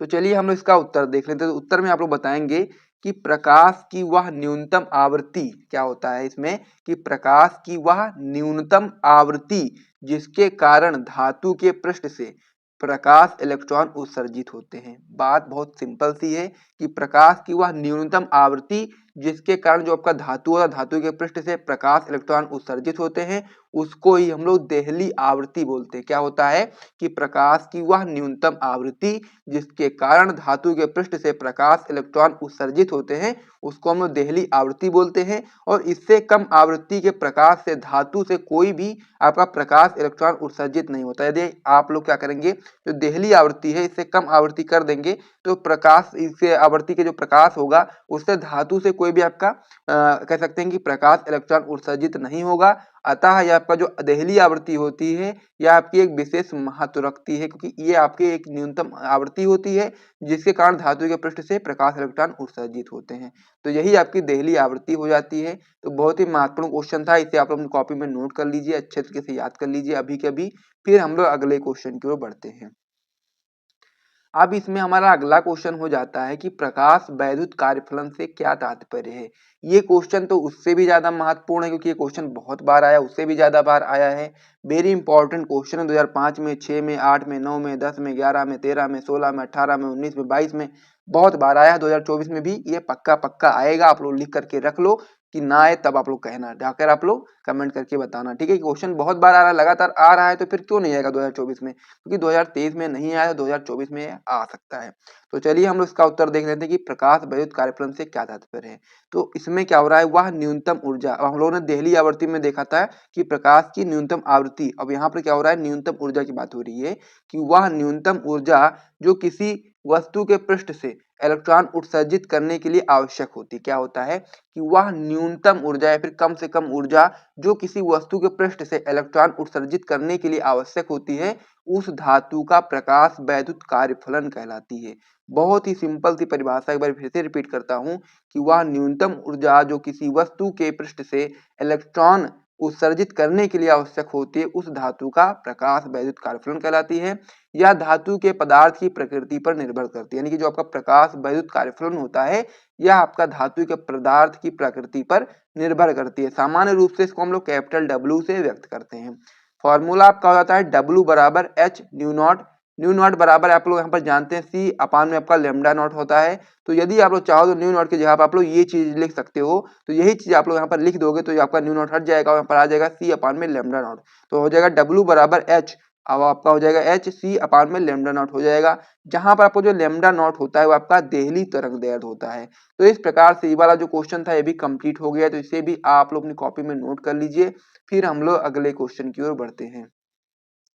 इसमें हमारा अगला क्वेश्चन हो जाता है कि लुईस दे ब्रोगली के तरंग द्रव्य तरंग की अवधारणा की व्याख्या करो। ये भी क्वेश्चन आपकी बोर्ड परीक्षा में 2019 में 23 में आया है, लेकिन ये इंपॉर्टेंट है, आपकी बोर्ड परीक्षा 2024 में आ सकता है, इसीलिए आपको उसको अच्छे तरीके से याद कर लेना है कि दे ब्रोगली जो आपकी द्रव्य तरंग होती है उसकी क्या अवधारणा होती है, उसको हम लोग को समझना है। तो यहाँ आप लोग बताएंगे कि दे ब्रोगली के अनुसार जिस प्रकार विकिरण तरंग तथा कण के लाक्षणिक गुण प्रदर्शित करता है, क्या होता है, ब्रोगली ने बताया कि जिस प्रकार विकिरण जो आपका होता है वो तरंग तथा कण के लाक्षणिक गुण प्रदर्शित करता है, ठीक उसी प्रकार जो आपका द्रव्य कणों को भी तरंग की प्रकृति प्रदर्शित करनी चाहिए। जिस प्रकार क्या होता है कि जो विकिरण होता है वो तरंग तथा कण के लाक्षणिक गुण प्रदर्शित करता है, उसी प्रकार से जो आपका द्रव्य कण होते हैं उनको भी आपके तरंग की प्रकृति प्रदर्शित करनी चाहिए। अर्थात गतिमान अवस्था में प्रत्येक द्रव्य कण के साथ एक तरंग संबंध होती है, जिसे हम लोग क्या बोलते हैं, दे ब्रोगली तरंग बोलते हैं। तो ये क्वेश्चन भी इंपॉर्टेंट है, इसे भी आप लोग कॉपी में नोट कर लीजिए। फिर हम लोग अगले पेज पे बढ़ते हैं और अगले महत्वपूर्ण प्रश्नों को देखते हैं। यहाँ तो यदि आपको वीडियो पसंद आए तो वीडियो को लाइक जरूर कर दीजिएगा। फिर हम लोग अगले पेज पे बढ़ते हैं और महत्वपूर्ण प्रश्नों को देखते हैं। तो इसमें हमारा अगला महत्वपूर्ण प्रश्न हो जाता है जो कि आपका हो जाता है कि प्रकाश के विवर्तन से आप क्या समझते हैं। ये भी आपकी बोर्ड परीक्षा के लिए बहुत ही महत्वपूर्ण क्वेश्चन है। आपकी बोर्ड परीक्षा में 7 में 10 में 11 में 16 में 17 में आया है और 2024 में आएगा ही आएगा, ये आप लोग लिख करके रख लेना, ठीक है। तो प्रकाश के विवर्तन से आप क्या समझते हैं, आइए देख लेते हैं। तो आप लोग इसमें बताएंगे कि जब प्रकाश किरणें किसी पतली स्लिट अथवा किसी तीक्ष्ण अवरोध पर पड़ती है, जब प्रकाश की किरणें क्या होती हैं, किसी पतली स्लिट अथवा किसी तीक्ष्ण अवरोध पर पड़ती है, तो वे स्लिट अथवा अवरोध के किनारों की ओर आंशिक रूप से मुड़ जाती हैं। प्रकाश तरंगों के इस प्रकार मुड़ने की जो प्रक्रिया होती है उसको ही हम लोग विवर्तन बोलते हैं, ठीक है। ये चीज आपको यहाँ पर परिभाषा यहाँ तक आप लोग नोट कर सकते हो। आगे आप लोग इसमें बता सकते हो कि सुपेक्ष विवर्तन के लिए विवर्तक वस्तु का जो आकार होता है तथा तरंग दैर्ध्य समान कोटि की होनी चाहिए, यदि हम लोग को सुपेक्ष विवर्तन करवाना है। आगे आप लोग बताएंगे कि विवर्तन तरंगों का एक विशिष्ट गुण है जो केवल तरंगों में देखने को मिलता है, कणों में नहीं, ठीक है। जो विवर्तन होता है वो केवल तरंगों में देखने को मिलेगा, कणों में देखने को नहीं मिलेगा। तो इसीलिए विवर्तन आपकी बोर्ड परीक्षा के लिए बहुत ही महत्वपूर्ण है, इसे नोट करो, याद करो। फिर हम लोग अगले क्वेश्चन की ओर बढ़ते हैं। अब इसमें हमारा अगला क्वेश्चन हो जाता है कि कार्य क्वेश्चन हो जाता है कि देहली आवर्ती एवं कार्यफलन में संबंध लिखिए। वेरी इंपॉर्टेंट क्वेश्चन ये भी आपका है, 2005 में 9 में 19 में आया है। इंपॉर्टेंट है, हम लोग को देहली आवर्ती एवं कार्यफलन में संबंध बताना है, ठीक है। तो यहाँ पर आपको यहाँ पर याद रखना है कि जो आपका W बराबर क्या होता है, H न्यू नॉट होता है ना। तो यहाँ पर जो आपका न्यू नॉट होता है ये आपका हो जाता है देहली आवर्ती, H आपका होता है प्लांक नियतांक और W आपका कार्यफलन होता है। तो यही संबंध होता है देहली आवर्ती एवं कार्यफलन में। तो इसे आप लोग याद कर लीजिए, इंपॉर्टेंट है ये, तो इसे आप लोग याद करेंगे। फिर हम लोग अगले क्वेश्चन की ओर बढ़ेंगे। अगला क्वेश्चन हमारा इसमें हो जाता है कि फोटान की ऊर्जा तथा संवेग में संबंध लिखिए। ये भी आपकी बोर्ड परीक्षा के लिए महत्वपूर्ण क्वेश्चन है, 2007 में 9 में 11 में आया हुआ है। तो हम लोग को फोटान की ऊर्जा तथा संवेग में संबंध यहाँ पर बताना है। तो सबसे पहले आपको यहाँ पर समझना पड़ेगा कि यहाँ पर जो दिया गया है इसको कैसे हम लोग बताएंगे, ठीक है। तो उसको बताने के लिए मैं आपको यहाँ पर समझा देता हूँ बहुत ही अच्छे तरीके से। इस प्रकार से आपको समझ लेना है कि जो आपका ई होता है, ई क्या होता है आपका, ई आपका यहाँ पर ऊर्जा होता है। तो ई बराबर आपका हो जाता है एच सी अपान में क्या हो जाता है आपका लेमडा, इस प्रकार से आपका हो जाता है। और जो आपका पी होता है, पी बराबर आपका हो जाता है एच अपान में लेमडा। तो यहाँ पर आप लोग क्या करेंगे, जो आपका यहाँ पर जो दिया गया है एच अपान में लेमडा, तो इसकी जगह आप लोग चाहो तो पी रख सकते हो ना। तो यही चीज हम लोग करेंगे, ई बराबर आपका हो जाएगा, ई बराबर यहाँ पर क्या कर देंगे, एच अपान में लेमडा की जगह पर पी कर देंगे तो पी हो जाएगा और सी हो जाएगा। इस प्रकार से आपका हो गया। फिर हम लोग क्या करेंगे, जब हम लोग यहाँ पर पी निकालेंगे, पी आपका संवेग होता है, तो जब आप लोग पी निकालोगे तो यहाँ पर सी को हम लोग ई के बटे में भेज देंगे तो क्या हो जाएगा, इधर इस प्रकार से हो जाएगा, यानी कि हो जाएगा पी बराबर ई अपान में सी, इस प्रकार से आपका हो जाएगा। तो यही चीज आपको यहाँ पर याद रखना है कि फोटान की ऊर्जा तथा संवेग में जो संबंध होता है इस प्रकार से हो जाता है कि पी बराबर ई अपान में सी हो जाता है, जहां पर ई आपका ऊर्जा होता है, सी आपका प्रकाश का निर्वात में वेग होता है और P आपका समवेग होता है। इस प्रकार से आपका हो गया। फिर हम लोग अगले क्वेश्चन की ओर बढ़ते हैं। अगला क्वेश्चन हमारे इसमें हो जाता है कि m द्रव्यमान के कण के साथ जुड़ी दे ब्रोगली तरंगदैर्ध्य लैम्डा का संबंध इसके गतिज ऊर्जा के पदों में लिखिए। वेरी इंपॉर्टेंट क्वेश्चन, ये भी आपका 2016 में 22 में 2 बार पूछा गया है। तो इसका उत्तर किस प्रकार से आप लोग बताएंगे? आप लोग बताएंगे कि गतिमान कण की गतिज ऊर्जा के पदों में द्रे ब्रोगली तरंगदैर्ध्य आपका हो जाता है लैम्डा बराबर आपका हो जाएगा h अपान में √2m के। इस प्रकार से आपका हो जाएगा। तो इसे भी आप लोग अपनी कॉपी में नोट कर लीजिए। महत्वपूर्ण क्वेश्चन होने वाला है, वो आपका होने वाला है मूल कण तथा प्रतिकण से क्या तात्पर्य है। ये क्वेश्चन आपकी बोर्ड परीक्षा के लिए काफी ज्यादा इंपॉर्टेंट है और आपकी बोर्ड परीक्षा में 2005 में, 7 में, 8 में, 11 में, 12 में यानी कि 5 बार पूछा गया है। तो आपको पता होना चाहिए कि मूल कण क्या होता है, साथ में प्रतिकण क्या होता है, दोनों चीजें आपको यहाँ पर पता होनी चाहिए। सबसे पहले हम उसका उत्तर बताएंगे इस प्रकार से। मूल कण हेडिंग लगाओगे, फिर आप लोग लिखना स्टार्ट करोगे कि वह कण जिनका निर्माण किन्हीं अन्य कणों से नहीं होता। ये चीज आपको यहाँ पर याद रखना है कि हम लोग उन कणों की बात कर रहे हैं जिनका निर्माण किसी अन्य कणों से नहीं होता, यानी कि पहले से ही निर्मित होते हैं, उनको कोई भी निर्माण नहीं कर सकता है, वो पहले से ही अपना कण होते हैं, जो बहुत ही छोटे होते हैं, कह सकते हैं कि उनका और भी कोई निर्माण नहीं कर सकता, वो पहले से ही निर्मित होते हैं। तो यही चीज हम यहाँ पर बताएंगे कि वह कण जिनका निर्माण किन्हीं अन्य कणों से नहीं होता है मूल कण कहलाते हैं। एग्जाम्पल के रूप में बता सकते हो इलेक्ट्रॉन, ये आपका मूल कण होता है। तो इस प्रकार से मूल कण की परिभाषा बहुत ही सिंपल है, आप लोग आराम से बता सकते हो। तो सबसे पहले आप लोग मूल कण को अपनी कॉपी में नोट कर लो। फिर हम लोग प्रतिकण के बारे में भी समझ लेते हैं कि प्रतिकण क्या होता है। तो जब हम लोग प्रतिकण की बात करेंगे तो इसमें हम लोग बता सकते हैं कि यदि दो कण परस्पर मिलकर एक दूसरे का अस्तित्व समाप्त कर दें तथा केवल ऊर्जा प्राप्त हो तो ऐसे कणों को हम लोग एक दूसरे का प्रतिकण बोलते हैं। ठीक है, ये चीज आपको यहाँ पर याद रखना है कि जब दो कण आपस में मिलें और साथ में एक दूसरे का अस्तित्व समाप्त कर दें और केवल केवल ऊर्जा प्राप्त हो तो ऐसे कणों को हम लोग प्रतिकण बोलते हैं। उदाहरण में आप लोग बता सकते हैं कि जो आपका पॉजिट्रॉन होता है वो आपका इलेक्ट्रॉन का प्रतिकण होता है। ये कण एक दूसरे से मिलकर के ऊर्जा उत्पन्न करते हैं। तो इस प्रकार से मूल कण और प्रतिकण दोनों चीजें मैंने आपको अच्छे से समझा दी हैं, साथ में उसका उदाहरण भी बता दिया है। तो जल्दी से आप लोग मूल कण और प्रतिकण को अपनी कॉपी में नोट कर लीजिए, आज के आज ही से तैयार कर लीजिए। फिर हम लोग अगले क्वेश्चन की ओर बढ़ते हैं। अगला जो हमारा क्वेश्चन हो जाता है, ये भी आपका बहुत ही महत्वपूर्ण क्वेश्चन हो जाता है। क्या हो जाता है कि नाभिक की बंधन ऊर्जा से आप क्या समझते हैं, कि नाभिक की बंधन ऊर्जा से आप क्या समझते हैं। बहुत ही महत्वपूर्ण क्वेश्चन है। 2011 में, 13 में, 14 में, 15 में, 16 में, 17 में, 18 में, यानी कि जब ये क्वेश्चन आया है तो आपका लगातार आया है। तो इसीलिए आपको इसको अच्छे से तैयार कर लेना, क्योंकि ये आपकी बोर्ड परीक्षा 2024 में भी क्वेश्चन आ सकता है कि नाभिक की बंधन ऊर्जा से क्या तात्पर्य है। वेरी इंपॉर्टेंट क्वेश्चन है, कई बार बोर्ड परीक्षा में पूछा गया है, 7-8 बार। तो इसीलिए आपको इसको अच्छे तरीके से समझना पड़ेगा। तो इसमें आप लोग बताएंगे कि किसी नाभिक की बंधन ऊर्जा वह बाह्य ऊर्जा है जो नाभिक के न्यूक्लियनों को परस्पर अलग अलग करने के लिए आवश्यक होती। क्या होता है कि जो नाभिक होता है, किसी भी नाभिक की जो बंधन ऊर्जा होती है वह बाह्य ऊर्जा होती है। ठीक है, क्या होती है? वो बाह्य ऊर्जा होती है जो नाभिक के न्यूक्लियनों को परस्पर अलग अलग करने के लिए आवश्यक होती है। यही आपका क्या होता है? नाभिक की बंधन ऊर्जा होती है। इसमें आप लोग बता सकते हैं कि किसी नाभिक की बंधन ऊर्जा जितनी अधिक होगी वह नाभिक उतना ही अधिक स्थायी होगा। यानी कि जो जो नाभिक होगा, जिस भी नाभिक की जो बंधन ऊर्जा होगी वो जितनी ही ज्यादा होगी वह नाभिक उतना ही ज्यादा स्थायी होगा। तो इस प्रकार से नाभिक की बंधन ऊर्जा से आप क्या समझते हैं, क्या तात्पर्य आपको समझ गए होंगे। तो इसे भी आप लोग अपनी कॉपी में नोट कर लीजिए। फिर हम लोग अगले क्वेश्चन की ओर बढ़ते हैं।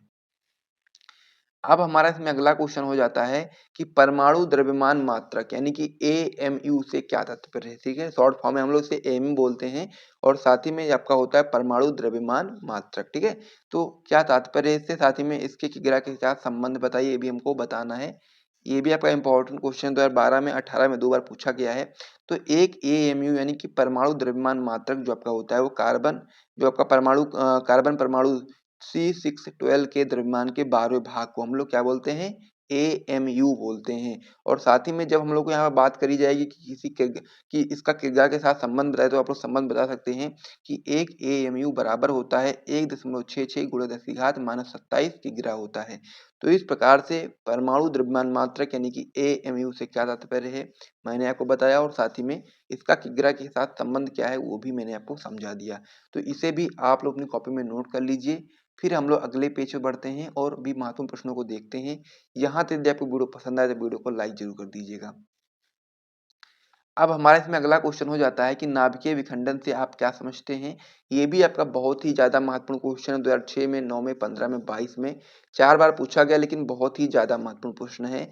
इसीलिए आप यहाँ पर वेरी इंपॉर्टेंट का टीवी लगा देंगे, फिर आप उसका उत्तर बताएंगे कि नाभिकीय विखंडन से आप क्या समझते हैं। तो आप लोग उत्तर में बताएंगे इस प्रकार से कि जब किसी भारी नाभिक पर तीव्रगामी न्यूट्रॉन संघट्ट करते हैं तो वह नाभिक लगभग 2 या 2 से अधिक छोटे-छोटे नाभिकों में टूट जाता है तथा इस प्रक्रिया में जो द्रव्यमान क्षति होती है वह आपकी द्रव्यमान ऊर्जा समीकरण के अनुसार ऊर्जा में परिवर्तित हो जाती है। इस प्रकार भारी नाभिकों के टूटने की जो प्रक्रिया होती है इसको हम लोग नाभिकीय विखंडन बोलते हैं। बहुत ही सिंपल सी परिभाषा है कि जो भारी नाभिक होते हैं वो जब टूटेंगे तो उनकी जो प्रक्रिया होगी उसको हम लोग नाभिकीय विखंडन बोलेंगे।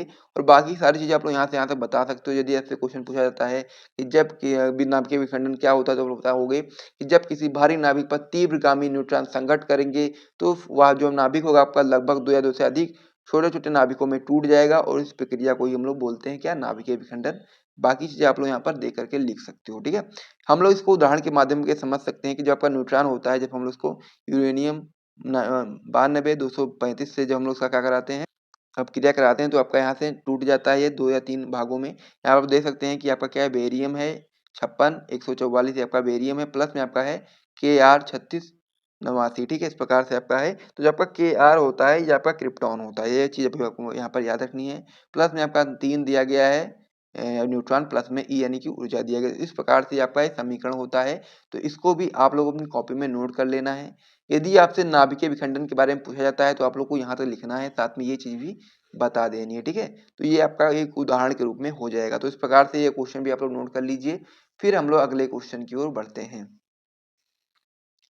अब हमारा इसमें अगला क्वेश्चन हो जाता है कि नाभिकीय रिएक्टर में कौन सी घटना होती है। इंपॉर्टेंट क्वेश्चन ये भी आपका होता है, 2005 में, 12 में 2 बार पूछा गया है।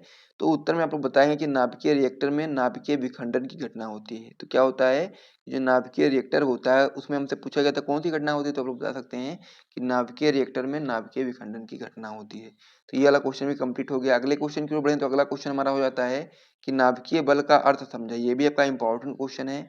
उत्तर आप लोग इस प्रकार से बता सकते हैं कि किसी नाभिक के भीतर उपस्थित वह बल जो न्यूक्लियनों को परस्पर बांधे रखते हैं नाभिकीय बल कहलाते हैं। एक बार मैं फिर से रिपीट करता हूँ, किसी नाभिक के भीतर उपस्थित वह बल जो न्यूक्लियनों को परस्पर बांधे रखते हैं नाभिकीय बल कहलाते हैं। ये भी आपका महत्वपूर्ण है, इसे भी याद कर लीजिए। अगला क्वेश्चन हमारा इसमें हो जाता है कि एक परमाणु द्रव्यमान यानी कि एक एमयू जो आपका होता है कि तुल्य ऊर्जा मेगा इलेक्ट्रॉन वोल्ट यानी कि MeV में बताइए।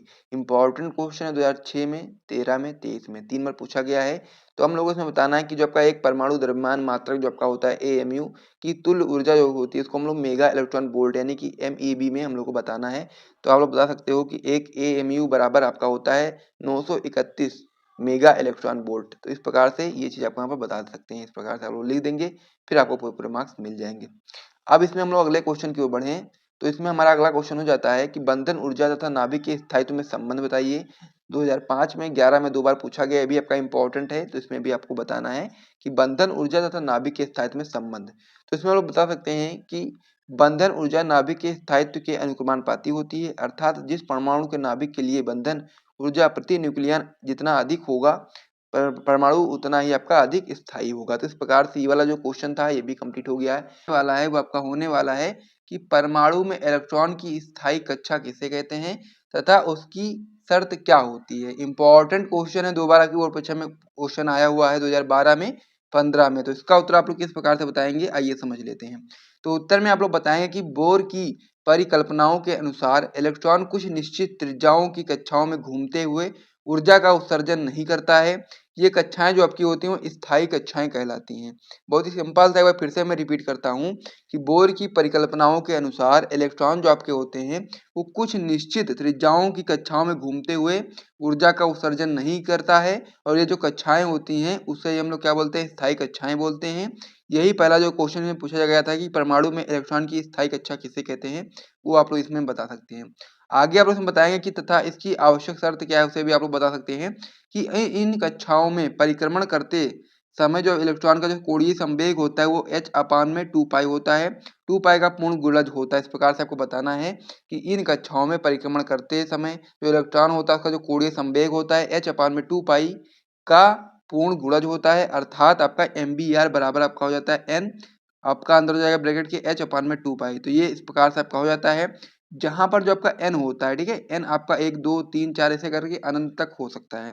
तो इस प्रकार से परमाणु में इलेक्ट्रॉन की जो स्थायी कक्षा किसे कहते हैं उसे भी मैंने आपको बता दिया, साथ में उसकी आवश्यक शर्त क्या होती है उसे भी मैंने आपको समझा दिया। तो इसे भी नोट कर लीजिए। फिर हम लोग अगले क्वेश्चन की ओर बढ़ते हैं। अब इसमें हमारा अगला क्वेश्चन हो जाता है कि रदरफोर्ड के अल्फा अपकीर्णन प्रयोग से प्राप्त निष्कर्ष लिखिए। 2022 में 2023 में 2 बार क्वेश्चन बोर्ड परीक्षा में पूछा गया है। महत्वपूर्ण क्वेश्चन है कि जब रदरफोर्ड थे उन्होंने जब अल्फा अपकीर्णन कराया प्रयोग, तो उसमें उनसे क्या निष्कर्ष प्राप्त हुए उन्हें, तो वही चीज हमको यहाँ पर बताना है। तो यहाँ पर 3 पॉइंट से मैं आपको पूरा समझा दूंगा। पहला पॉइंट इसमें दिया गया है कि परमाणु का जो अधिकांश भाग होता है वो खोखला गोला होता है, ठीक है। परमाणु का अधिकांश जो भाग होता है वो खोखला गोला होता है, जिसकी त्रिज्या 10⁻⁻10 मीटर कोटि की होती है। इस प्रकार से आपका हो गया। फिर आगे आप लोग बता सकते हैं जिसे हम लोग नाभिक बोलते हैं। इस प्रकार से पहला पॉइंट हो गया। इसमें आपका सेकंड पॉइंट हो जाता है कि परमाणु का समस्त धन आवेश परमाणु के केंद्र में स्थित नाभिक में होता है, यानी कि जो परमाणु का समस्त धन आवेश होता है वो परमाणु के केंद्र में स्थित नाभिक में होता है। ये सारे निष्कर्ष रदरफोर्ड ने अपने अल्फा अपकीर्णन प्रयोग से प्राप्त किए थे। अगला पॉइंट इसमें आप लोग बता सकते हैं कि नाभिक के चारों ओर 10⁻⁻10 मीटर कोटि की त्रिज्या के खोखले गोले में इलेक्ट्रॉन वितरित रहते हैं। इलेक्ट्रॉन का कुल ऋण आवेश जो आपका होता है वो नाभिक के धन आवेश के बराबर होता है। ये पॉइंट भी आपको याद करना है कि जो इलेक्ट्रॉन का कुल ऋण आवेश होता है वो नाभिक के धन आवेश के बराबर होता है। तो इस प्रकार से जो आपका रदरफोर्ड के अल्फा अपकीर्णन प्रयोग से प्राप्त जो निष्कर्ष थे मैंने आपको बता दिया है। तो इसे आप लोग अपनी कॉपी में नोट कर लीजिए। फिर हम लोग अगले क्वेश्चन की ओर बढ़ते हैं। तो देखते हैं हम लोग इसमें अगला क्वेश्चन आपका क्या हो जाता है। तो इसमें अब हमारा अगला क्वेश्चन हो जाता है कि हाइड्रोजन परमाणु में इलेक्ट्रॉन की कक्षीय गति का न्यूनतम कोणीय संवेग लिखिए। 2023 में बोर्ड परीक्षा में क्वेश्चन आया हुआ है। इंपॉर्टेंट क्वेश्चन है ये भी आपका। तो आपको इसमें बताना है कि हाइड्रोजन परमाणु में इलेक्ट्रॉन की जो कक्षीय गति होती है का न्यूनतम कोणीय संवेग हम लोग को यहाँ पर बताना। तो आप लोग बता सकते हैं h/2 पाई होता है। तो इस प्रकार से ये वाला जो क्वेश्चन था ये भी कंप्लीट हो गया है। तो इसे भी आप लोग अपनी कॉपी में नोट कर लीजिए। साथ ही में इस पेज पर जितने भी क्वेश्चन कराए गए सभी को आप अपनी कॉपी में नोट कर लीजिए। फिर हम लोग अगले पेज की ओर बढ़ेंगे। और उसके अलावा यदि आपको वीडियो पसंद आए तो वीडियो को लाइक कर दीजिए। साथ ही में हमारे YouTube channel dream light education channel को सब्सक्राइब भी कर दीजिए। तो जल्दी से सब्सक्राइब कर दो। फिर हम लोग अगले पेज पर बढ़ते हैं, ठीक है। अब इसमें हमारा अगला क्वेश्चन हो जाता है कि ठोसों में उपस्थित ऊर्जा बैंडों के नाम लिखिए। वेरी इंपॉर्टेंट क्वेश्चन है। 2017 में और 2014 में 2 बार पूछा गया। आपको पता होना चाहिए कि ठोसों में उपस्थित जो ऊर्जा बैंड होते हैं उनका क्या नाम होता है, ये आपको यहाँ पर पता होना चाहिए। तो इसमें आप लोग उत्तर में बता सकते हैं कि जो चालन बैंड होता है, संयोजी बैंड होता है, ठोसों में उपस्थित ऊर्जा बैंड होता है, ठीक है। ये आपको यहाँ पर याद रखना है कि ठोसों में जो उपस्थित ऊर्जा बैंड के नाम हम लोग को बताने थे। तो आप बता सकते हैं चालन बैंड तथा संयोजी बैंड, ये दोनों आपके कैसे हैं, ठोसों में उपस्थित ऊर्जा बैंड के नाम है। तो इस प्रकार से वाला क्वेश्चन कंप्लीट हो गया। इसे भी आप लोग कॉपी में नोट करो। फिर हम लोग अगले क्वेश्चन की ओर बढ़ते हैं। अब हमारा इसमें अगला क्वेश्चन हो जाता है कि एन टाइप तथा पी टाइप अर्धचालकों में आवेश वाहक कौन कौन होते हैं। ये भी आपका इंपॉर्टेंट क्वेश्चन है। 2013 में 23 में 2 बार पूछा गया है। आपको पता होना चाहिए कि जो आपका एन टाइप होता है तथा पी टाइप होता है उन अर्धचालकों में जो आवेश वाहक होता है वो कौन होता है, ठीक है। ये आपको यहाँ पर पता होना चाहिए। तो उत्तर में आप लोग बता सकते हैं कि जो आपका एन टाइप होता है, एन टाइप में मुक्त इलेक्ट्रॉन तथा पी टाइप में कोटर आवेश वाहक होता है। यह चीज आपको यहाँ पर याद रखना है कि जो हमसे क्वेश्चन में पूछा गया था कि एन टाइप तथा पी टाइप अर्धचालकों में आवेश वाहक कौन कौन होते हैं। तो आप बता सकते हैं जो एन टाइप होता है उसमें आवेश वाहक आपका मुक्त इलेक्ट्रॉन होता है, और जो आपका पी टाइप अर्धचालक होता है इसमें आपका आवेश जो आपका होता है कि कह सकते हैं कि जो आपका आवेश वाहक होता है वो आपका कोटर होता है। तो इस प्रकार से दोनों पॉइंट आप समझ गए। तो इसे भी आप लोग अपनी कॉपी में नोट कर लो। फिर हम लोग अगले क्वेश्चन की ओर बढ़ते हैं। अब इसमें हमारा अगला क्वेश्चन हो जाता है कि पी एन संधि डायोड में अवक्षय परत से आप क्या समझते हैं। इंपॉर्टेंट क्वेश्चन ये भी आपका है। 2003 में 11 में 2 बार पूछा गया है, इसीलिए आपको इसको याद करना पड़ेगा। तो पी एन संधि डायोड में अवक्षय परत से आप क्या समझते हैं, यही चीज हमको इसमें बतानी है। तो आप लोग आराम से बता सकते हैं इसका उत्तर कि पी एन संधि के दोनों ओर वह परत जिसमें चलनशील आवेश वाहकों की उपस्थिति नहीं करती है अवक्षय परत कहलाती है। ठीक है, ये चीज आपको वहाँ पे याद रखना है कि पीएन संधि के दोनों ओर वह परत जिसमें चलनशील आवेश वाहकों की उपस्थिति नहीं करती अवक्षय परत कहलाती है। इस प्रकार से ये वाला क्वेश्चन भी था, ये भी कंप्लीट हो गया है, तो इसे भी आप लोग अपनी कॉपी में नोट कर लीजिए। अब हमारा इसमें जो अगला क्वेश्चन होने वाला है और साथ ही में इस सीरीज का लास्ट क्वेश्चन होने वाला है, काफी महत्वपूर्ण क्वेश्चन ये भी आपका हो जाता है कि जर्मेनियम को कैसे पी प्रकार का अर्धचालक बनाया जाता है। 2023 में आपके बोर्ड परीक्षा में क्वेश्चन आया हुआ है, यानी कि इससे पहले वाला जो साल था इसमें, यानी कि 2023 में ही आया है। तो 2023 में आया, तो इसका आंसर आपको पता होना चाहिए कि जर्मेनियम को कैसे हम लोग पी प्रकार का अर्धचालक बना सकते हैं। तो इसका उत्तर आप लोग बताओगे कि जर्मेनियम में 3 संयोजकता वाले पदार्थ जैसे कि एल्युमिनियम हो गया, बोरान हो गया आदि की सूक्ष्म मात्रा मिला करके हम लोग इसे पी टाइप अर्धचालक बना सकते हैं। जर्मेनियम को कैसे बनाएंगे हम लोग पी टाइप अर्धचालक? तो आप बता सकते हैं कि जर्मेनियम में हम लोग 3 संयोजकता वाले पदार्थ को हम लोग मिलाएंगे कि सूक्ष्म मात्रा मिलाने से हम लोग क्या बना सकते हैं, जर्मेनियम को हम लोग पी टाइप का अर्धचालक बना सकते हैं। तो इस प्रकार से हमारा क्वेश्चन भी कंप्लीट हो गया, इसे भी आप लोग याद कर लीजिए। और साथ ही में इस सीरीज के अंतर्गत जितने भी महत्वपूर्ण प्रश्न बन सकते हैं पूरी किताब से क्लास 12 की फिजिक्स में, तो पूरी किताब से यदि हम लोग बात करें तो लगभग आपके 80 प्रश्न होते हैं जो कि आपके बोर्ड परीक्षा के लिए बहुत ही महत्वपूर्ण होते हैं। तो उन सभी प्रश्नों को इस सीरीज के अंतर्गत करवा दिया गया है। और यदि आपको यहाँ तक वीडियो पसंद आए तो वीडियो को लाइक कर दीजिए, साथ में चैनल को भी सब्सक्राइब कर दीजिए। और ये हमारा जो चैनल है ड्रीमलाइट एजुकेशन चैनल, इस पर सपोर्ट जरूर दिखाइए। फिर हम लोग वीडियो को समाप्त करते हैं। और साथ ही में यदि आपको टॉपर ग्रुप को ज्वाइन करना है इस प्रकार से नोट्स वगैरह प्राप्त करने के लिए, तो नंबर आप लोग यहाँ से लिख सकते हैं 97 93 44 0081। इसी नंबर पे आपको व्हाट्सएप पर मैसेज करेंगे तो आपको वहाँ पर सारी जानकारी मिल जाएगी। कॉल नहीं करना है, आपको मैसेज करना है। तो मैसेज आप लोग जब करोगे तो फिर आपको सारी जानकारी मिल जाएगी कैसे आप लोग टॉपर ग्रुप ज्वाइन कर सकते हैं। और उसमें आपको notes plus important question answer दिया जाएगा टॉपर ग्रुप के अंतर्गत। तो इसीलिए आप लोग टॉपर ग्रुप को ज्वाइन करना चाहते हो तो ज्वाइन कर सकते हो। नंबर हमारा हो जाता है 97 93 44 0081। तो इस नंबर पे आपको कांटेक्ट करना है। तो इसी साथ हम लोग वीडियो समाप्त करते हैं, मिलते हैं वीडियो में, तब तक के लिए जय हिंद।